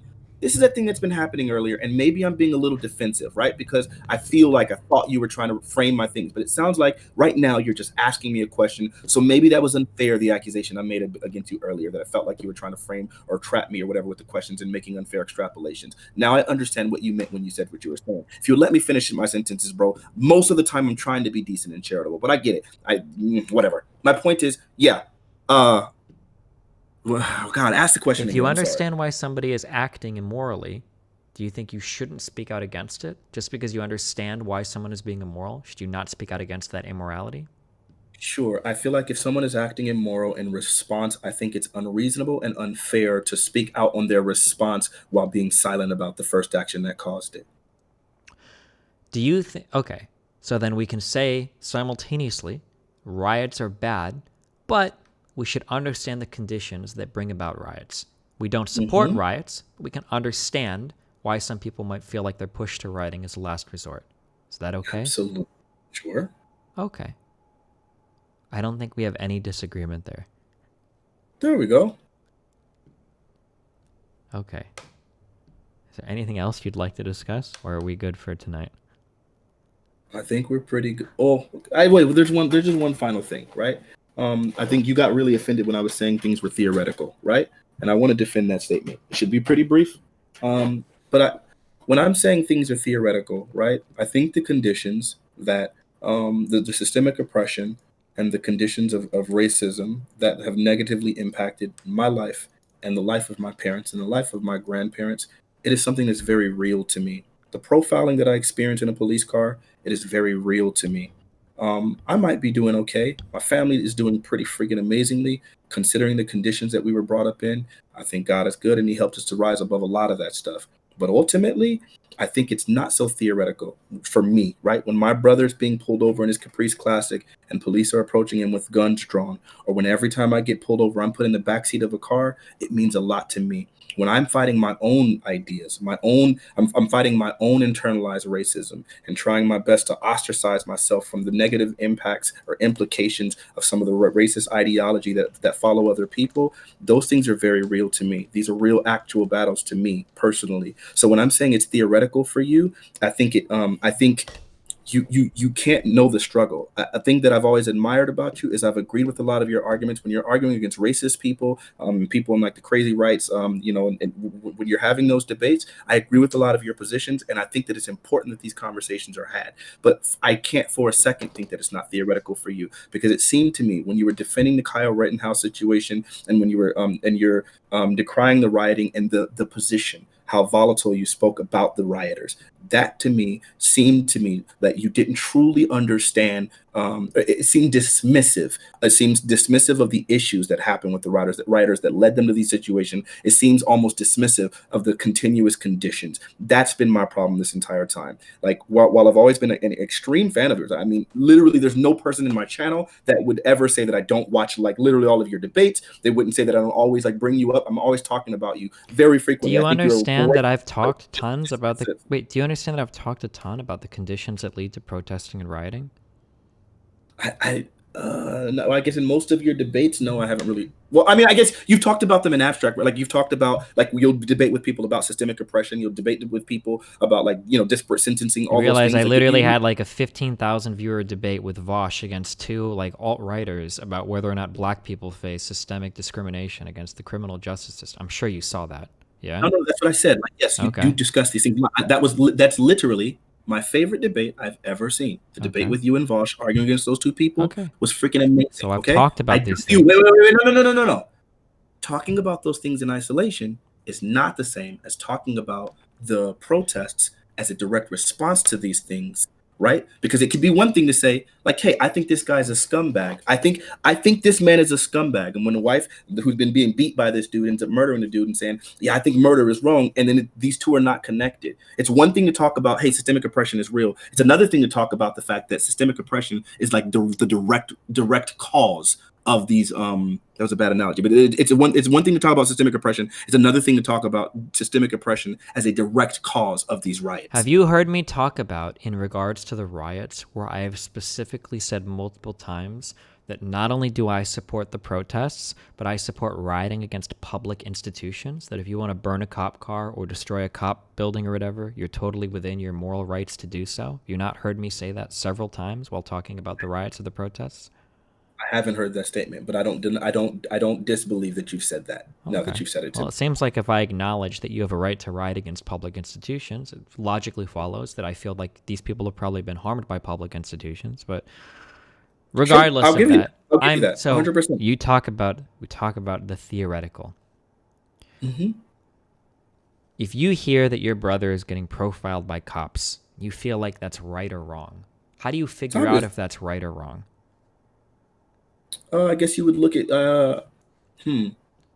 What goes through your mind? Like, just talk me through your I'm just curious. Just so I tell you, hey, your brother, cops saw him driving a car, pulled him over, and he asked him, show me your license. I think this shit is stolen. Do you think that's right or wrong? When I ask you if it's right or wrong, what does your mind go to figure that out, whether it's right or wrong?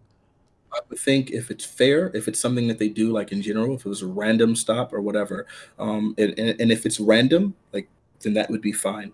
Like a random screening by TSA, even though I don't believe those are random necessarily. But if it's random, then I'd be like, okay, this is just a cop doing what he did. Or if there was some other cause that made him want to be suspicious, then I'd probably be like, okay, that's fine. Just because of the fact that I happen to know that racial profiling exists, because I've been pulled over more time than I can count, I personally would think, man, this is wrong. And this is probably, though I can't say with certainty, this is probably the result of some sort of racist actor, probably the result of some sort of racial profiling. And that would be offensive to me. Okay, so that process that you're going through in your head, it's a theoretical process. It's a theoretical cognitive thing. There's nothing wrong with that. It doesn't devalue your argument or make it bad. Of course not. I'm not saying that you having a theoretical concept is wrong. Hell, we need allies, right? Like, and I feel like you've been an ally in a lot of ways.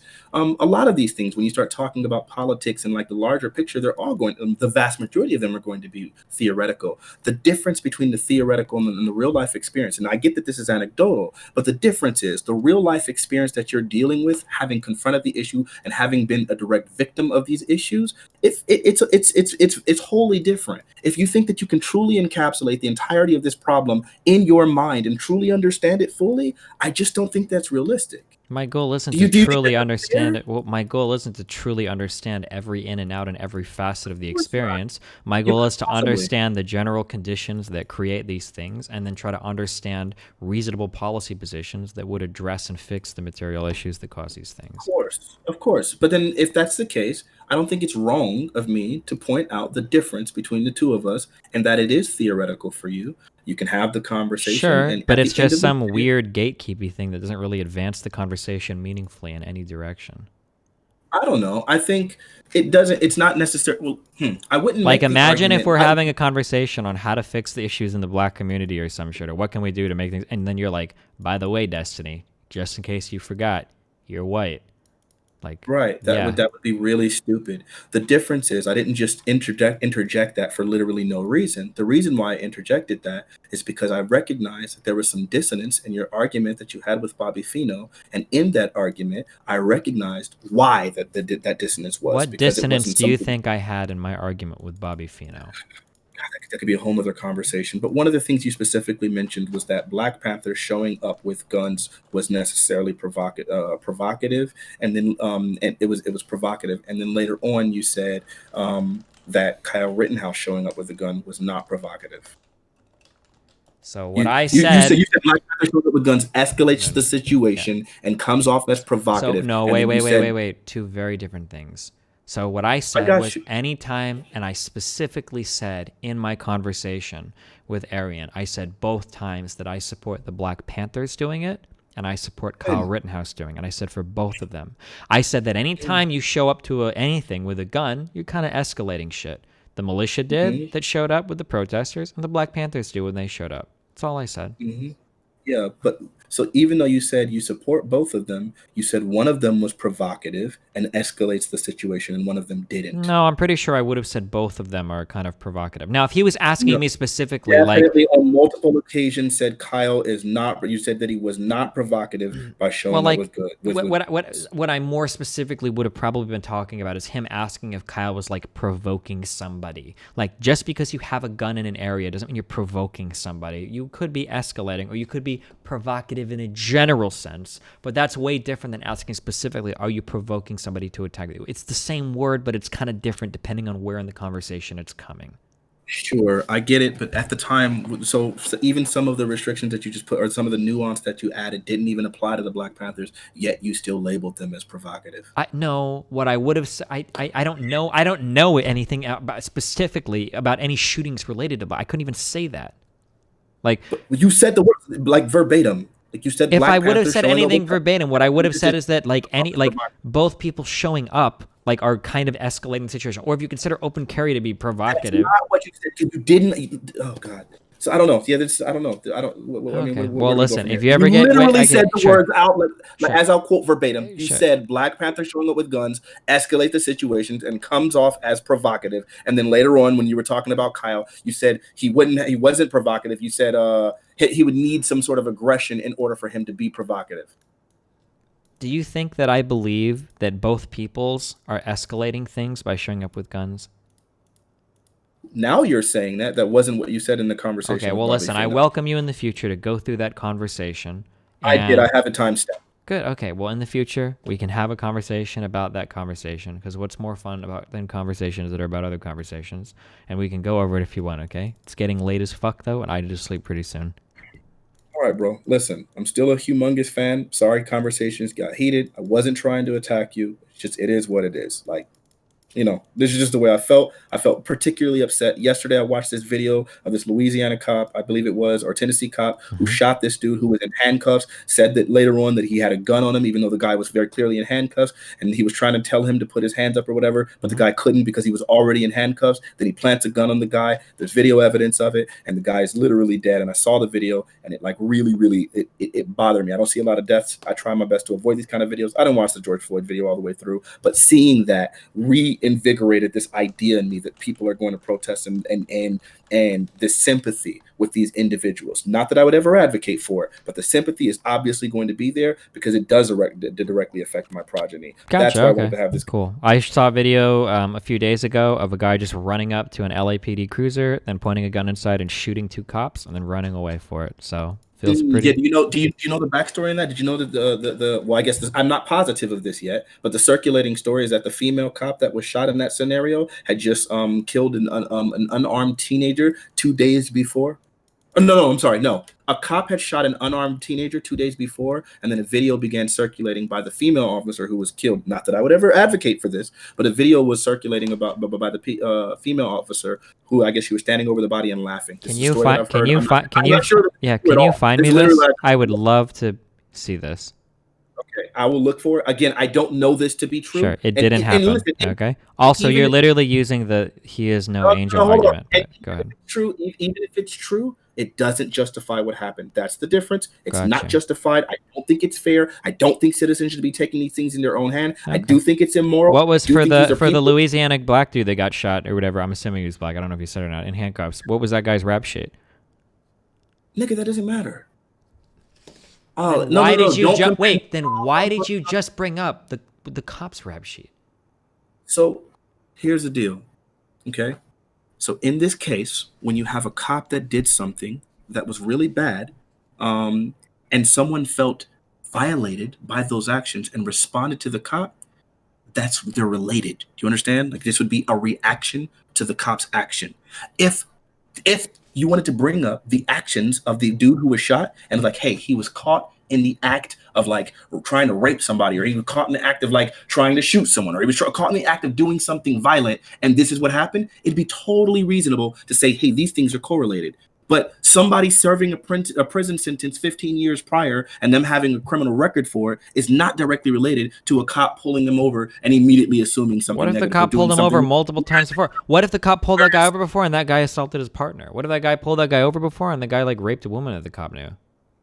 Okay, so you just get you get someone, you get the direct response to something. Thank you. Inside you get a direct response to an action by a person versus just the indirect, extraneous past of another individual, right? These are very different things. And well, no, this could be a direct response. What you just tried to do is you tried to paint these things as similar as me just like reading someone's rap sheet. Because you're telling me, you're telling me that this guy like personally knew the person the cop shot? Is that what your argument is? No, I'm not saying that. Okay, so then it sounds like some extraneous, irrelevant thing that's not directly related to the person. The cop killed a random other person. I don't know the individual that shot the cop, but I would imagine the thing that made this cop get shot, as opposed to any other cop in the force, would be specifically those actions and the unrest cause, seeming that these things would be related, right? Because it's really similar, right? You have 2 days, so a video starts circulating.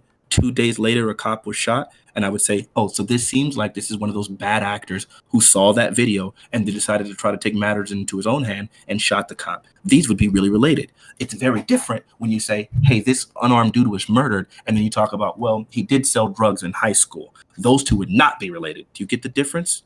Sure, but we don't know. We don't know if the guy that was being arrested before by the other cops has some personal relationship with the cops. You don't know that. But you're very, very, very quick to assume that that other cop that was shot for no reason in the head, like, did some horrible thing. You were very quick to assume that. Destiny, these things are just not the same, and I think you know it. Come on, man. Look, in both cases, I'm condemning both people.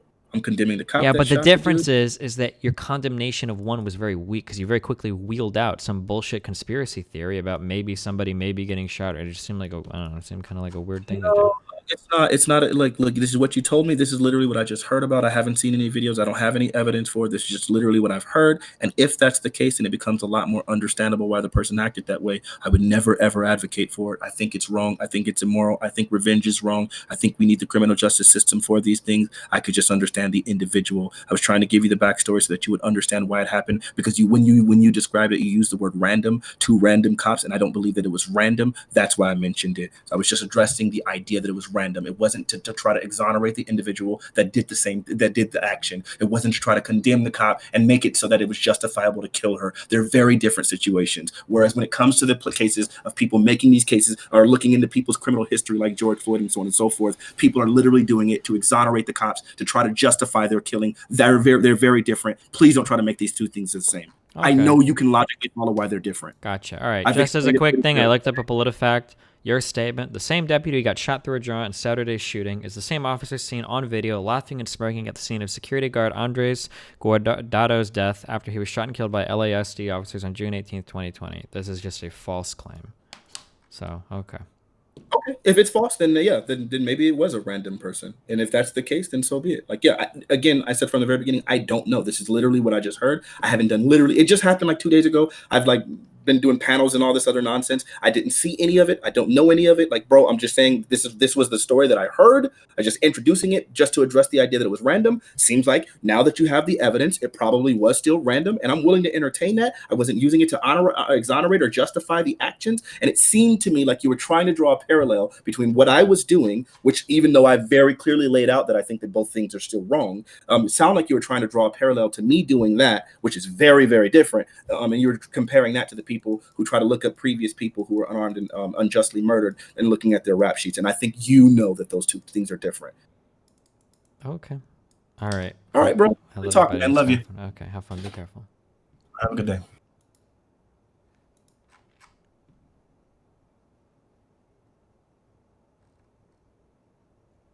Holy fucking Christ almighty, save me.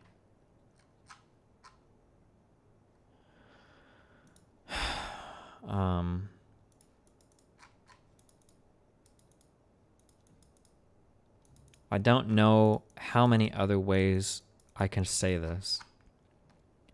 But when I have a conversation with somebody, if somebody were to tell me, for instance, John killed Joe because Joe was wearing a blue checkered shirt. If somebody were to tell me that, my next question would be, could John kill Fred if Fred wears a blue checkered shirt? And then it feels like the person will always respond with, hold on, why do you assume that he can kill anybody with a blue checkered shirt? And then I say, well, because that was the condition or the justification that you gave for him killing the first person.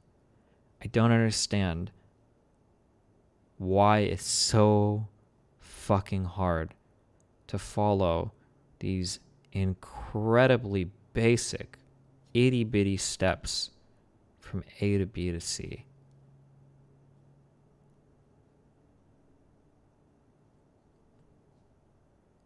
Fuck.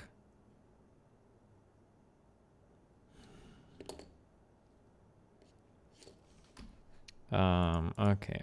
Okay. Do you want any? I need to sleep. Do you have any final questions? You need to make a disclaimer video for people before debate so they know what kind of logic you're going to expect them to follow. Well, I don't think this is hard. We're not dealing with like very complicated. Like I'm just curious what general principles you adhere to so that I can understand why you say a given thing is right or wrong. And if you say something, sounds like you don't agree with it, then I'm going to plug in a hypothetical and see if your logic holds true. So for instance, if you say they looted the Target because Target didn't sell them milk, well, then my question is going to be, does that mean that if any business that doesn't sell you milk during like a riot, like should all of those businesses be attacked? Is it okay to attack? Right? That's like the next logical step. If you say no when you get upset, then you have to understand it's because your prior justification was not adequate. So you either need to amend it, add to it, or say that you misspoke and abandon it, move to another argument. There's nothing wrong with moving from one argument to a next. Sometimes we misspeak. I misspeaked. I just did it right there. I misspoke. Here's a $5 towards your PTSD treatment, Pepe laugh. Do you know/talk to people that think about things consistently like you do, or do you think most people are okay with being inconsistent? There's only one other person Stop stuffing your fat fucking I've mouth. ever met in my entire life who had a similar thought process to me, and he jumped off a fucking building. So at this particular moment in time, no, I do not know anybody else. There's possible there are people that I've talked to that do, like Dr. K might. I just don't have that close of a relationship with him, and I don't think he wants to explore like political issues.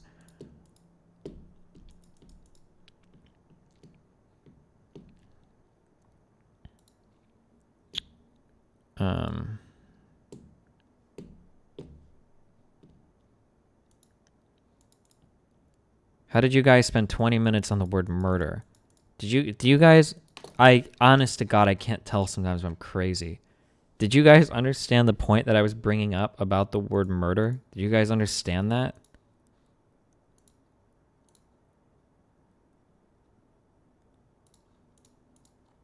Okay. Most people understood it. Yeah, you were defending murder. Okay.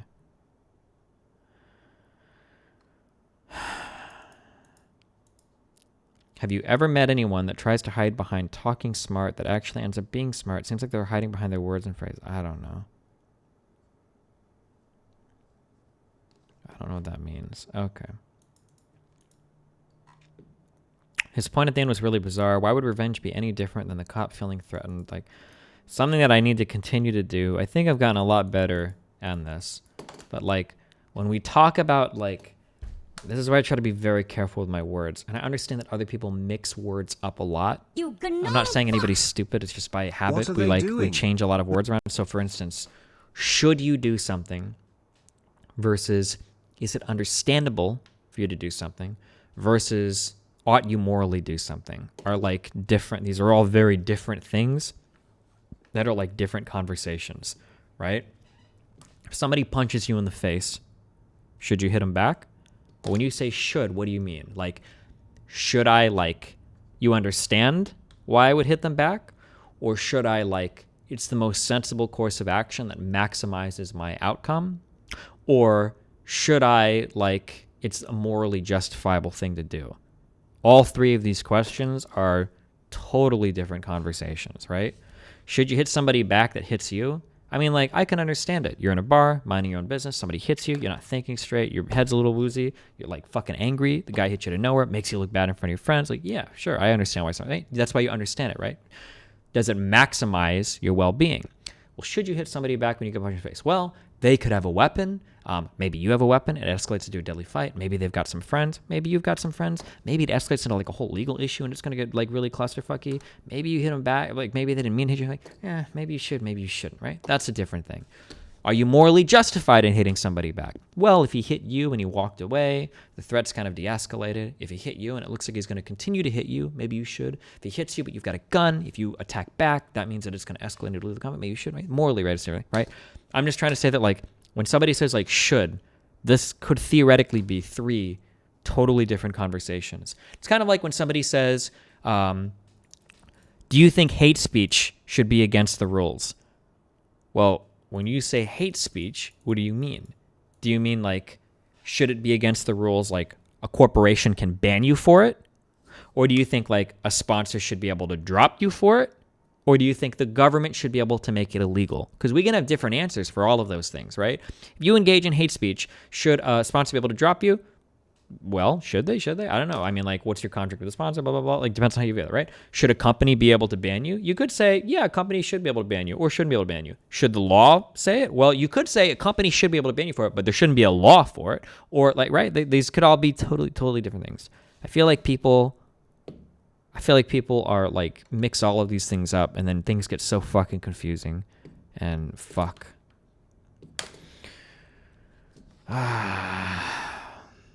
It feels like the people you debate are figuring everything out in real time. It feels like this guy would make a statement and then spend 10 minutes justifying it to himself. Yeah, maybe.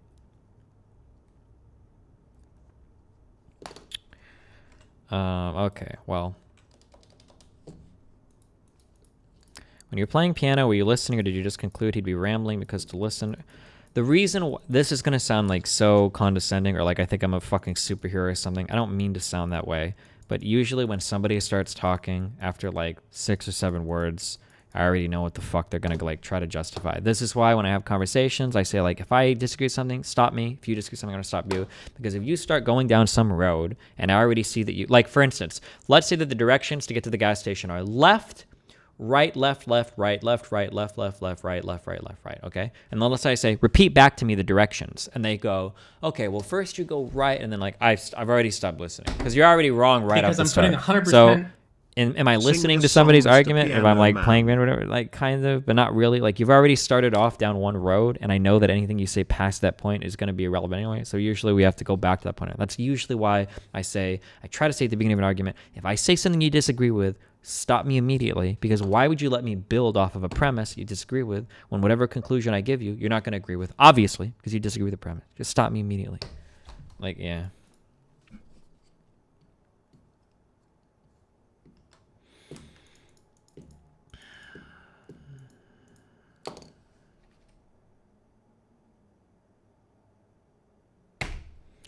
Check the last caller's Twitter if he has one. You should find the relative frequency of backstabbing. Stop stuffing your fat fucking mouth. Oh, I wonder if that guy's going to tweet at me that I'm a horrible, fucked up, racist piece of shit. Oh, man. Okay. I wonder if I had to make a sincere guess on speaking time, I would legitimately push it up to 70% him speaking. I really think so. I'm really curious what the total time was, but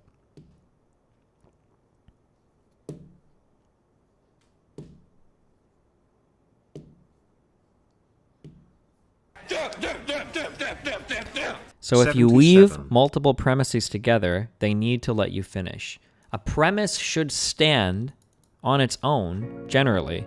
Like, I know it's painful, but this and the surf's conversation were some of the best to watch.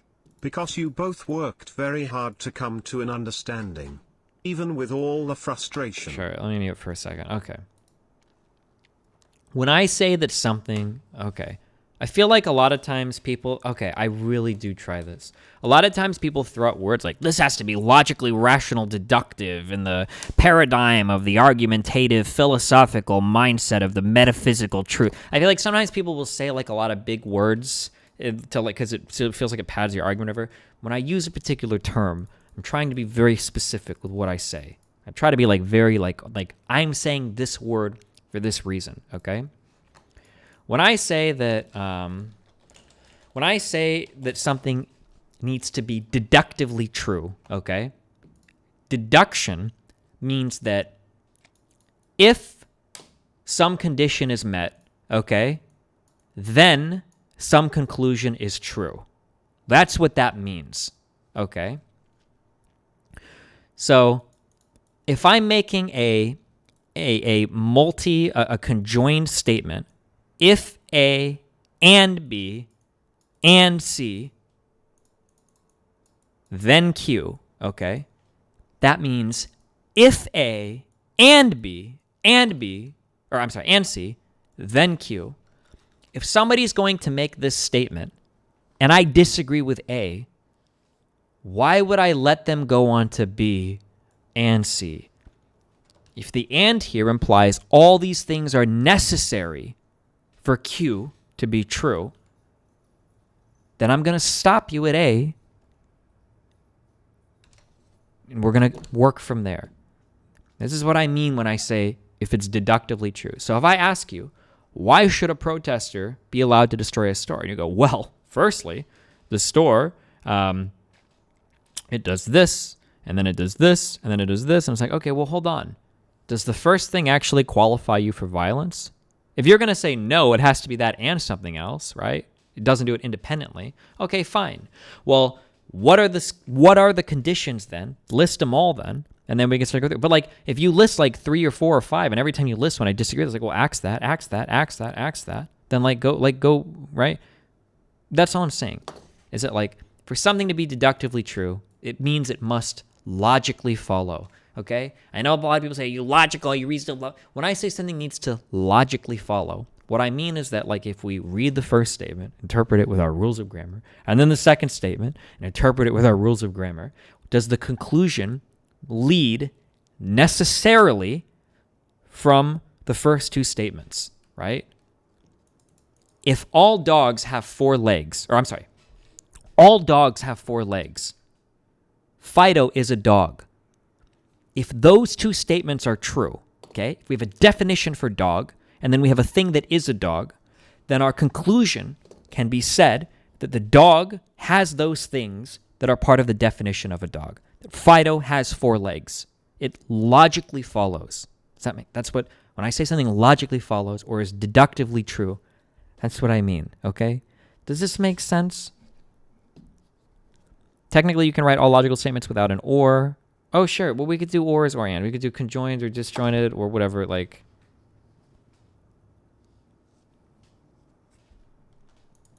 But, like, I feel like when I say things like this, okay, I'm trying to be very specific, and I'm trying to be very, like, pointed with what I'm saying. But every time I try to go down this road, people say, like, you're getting lost in the woods or you're making vague generalizations, or you're trying to catch me in a trap. And it's like, no, I'm just trying to figure out what the fuck you actually fucking believe. Because when we talk about a specific example, that's going to have baked into it a million different, like, fucking philosophical and moral and legal presuppositions that I don't even fucking know. Like, let's just back off. I want to know what you think about this particular thing. Because once I know a few principles of yours, well, then we can start figuring out about a more particular thing, right?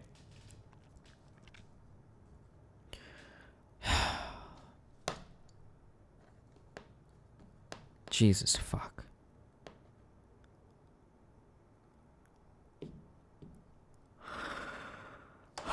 Okay.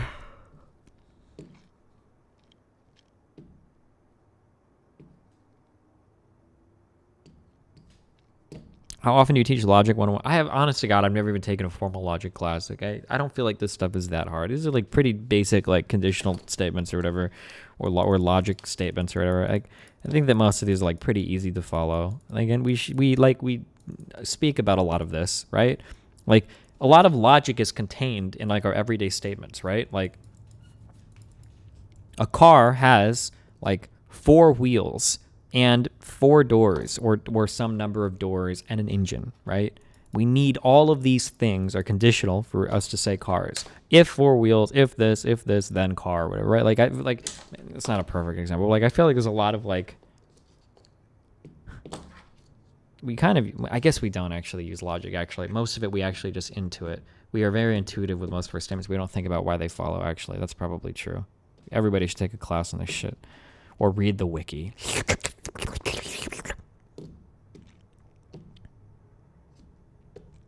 Is it entertaining for you to help someone find these logical conclusions? Because I don't understand how you spend 2 hours with someone who does.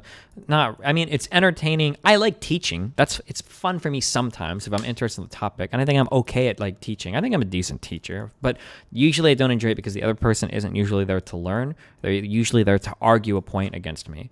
But it's very frustrating when I'm trying to have an argument with somebody that can't logically structure their thoughts. Because now I have to walk them through putting together their morality in some basic structure. And there's a really good chance that whatever statements they're going to make, I've probably seen them before. So now that I'm helping you put together your logic into some like coherent system, and then I immediately give you a response for it, well, now it feels like I'm setting you up for failure, right? Like it feels like I'm already, like, it feels like I'm fucking you, basically, which I understand the feeling, but it's like, if you haven't even like thought about these things, well, of course it's going to feel that way. Like it's not that I'm like ultra smart or that I'm like this super ultra reasonable genius robot or something. It's just that I've spent a lot of time thinking about these things, and I've probably had these same arguments like a million times before. Why would you hope to stand a chance against me if you haven't actually formally written out your thought process? Like it would be like me expecting to out-trade like a day trader or to out-trade somebody that does like hedge fund investing for a living. Like you spend all fucking day thinking about this shit. Why the fuck would I think I have some keen insight or I've got some way to out-trade you? Like this shit's your job. I'm not going to read an article on Google and know more than you. Like you're literally getting paid to know more than me. I would never expect outing you, right? So like if you haven't like actually thought through your position such as like, what are the arguments? What are the counter arguments? What are the counter arguments? If you haven't thought about those things, well, like clearly a million people have debated me on all of these fucking topics, so it should be pretty obvious that I've probably heard the counter, and I'm probably not going to be bamboozled by a simple counter. Otherwise, why the fuck would I still be arguing it, right? I don't mean to come off as harsh. I just wonder if you vet people you debate so they fit your criteria. And I usually take whoever wants to chat. This guy showed up in my channel. I was like, yeah, sure. If P, then Q doesn't mean that P is necessary for Q, but that it's enough. Sure. What you're saying is there's a name for this, not the counter. If P, then Q doesn't mean if Q, then P. That's true. Sure. Would that be considered the counterfactual? I don't know. There's a name for the reverse or whatever, but like, yeah. Sure, of course.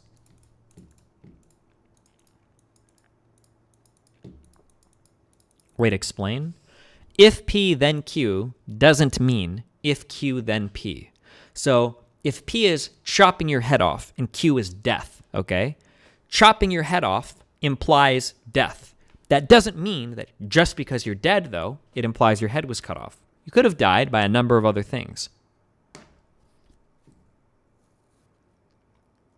I don't know. I actually don't know almost any formal logic. I think, like, I've seen random things. Like, I think you could say, is this a real statement? Can you say, if and only if P, then Q? Are those real words used in formal logic? If and only if P, then Q? Is that a phrase? Okay, then that. Or maybe there's another way, yeah. So, if and only if P, then Q. That would mean that if Q, then P. Because you're saying that the only thing that can cause Q is P. So if Q, then P. Right? People are saying no in chat. If and only if P. No, I'm pretty sure that's right. Yeah, I'm 90% sure that's right. Oh my God.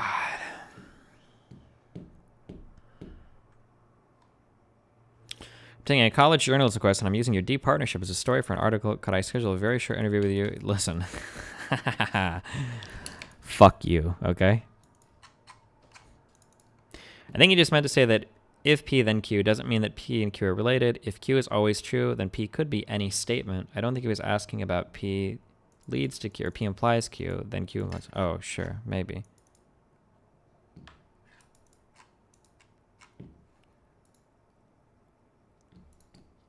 What do you think about framing these issues from an ethical standpoint rather than a moral standpoint? What is the difference between moral and ethical? Are those two different things? I hear those words used interchangeably. I use those words interchangeably. So I'm not sure.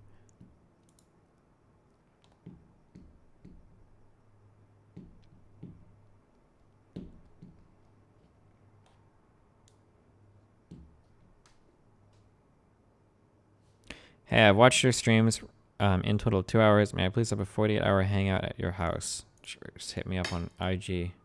Oh, sorry. Michael Diaz. Is first-order logic consistent in quantum mechanics? Good one. I know it's been... okay. All right. I love you guys. It's been fun. Okay.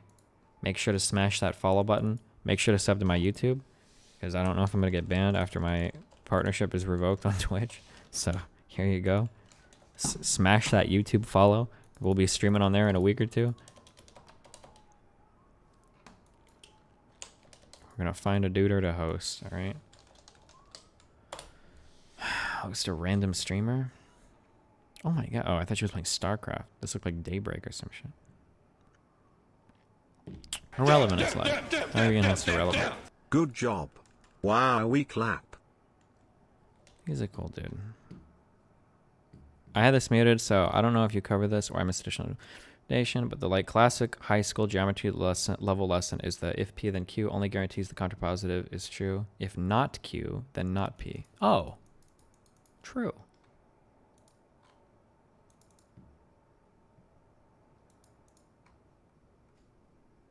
Wait, yeah. Wait. Yeah. Right? Wait. Fuck. I've never evaluated a contrapositive before. I just don't know. If P, then Q means that if not Q, then not P. Oh, well, because if P, then Q. So if there's no Q, there can't be a P. Sure. Yeah, makes sense. Okay. If you're not dead, then your head hasn't been cut off. True. Okay. I'm rating irrelevant. I love you guys. It's been fun. Ripperino, cappuccino, pappuccino, hoppuccino, moppuccino, dappuccino, cappuccino, appuccino, appuccino, my duderinos. I will catch you guys next streamerino. Peace out. What did you donate? Oh, no. Love you, bud. Oh, love you too, buddy. Okay.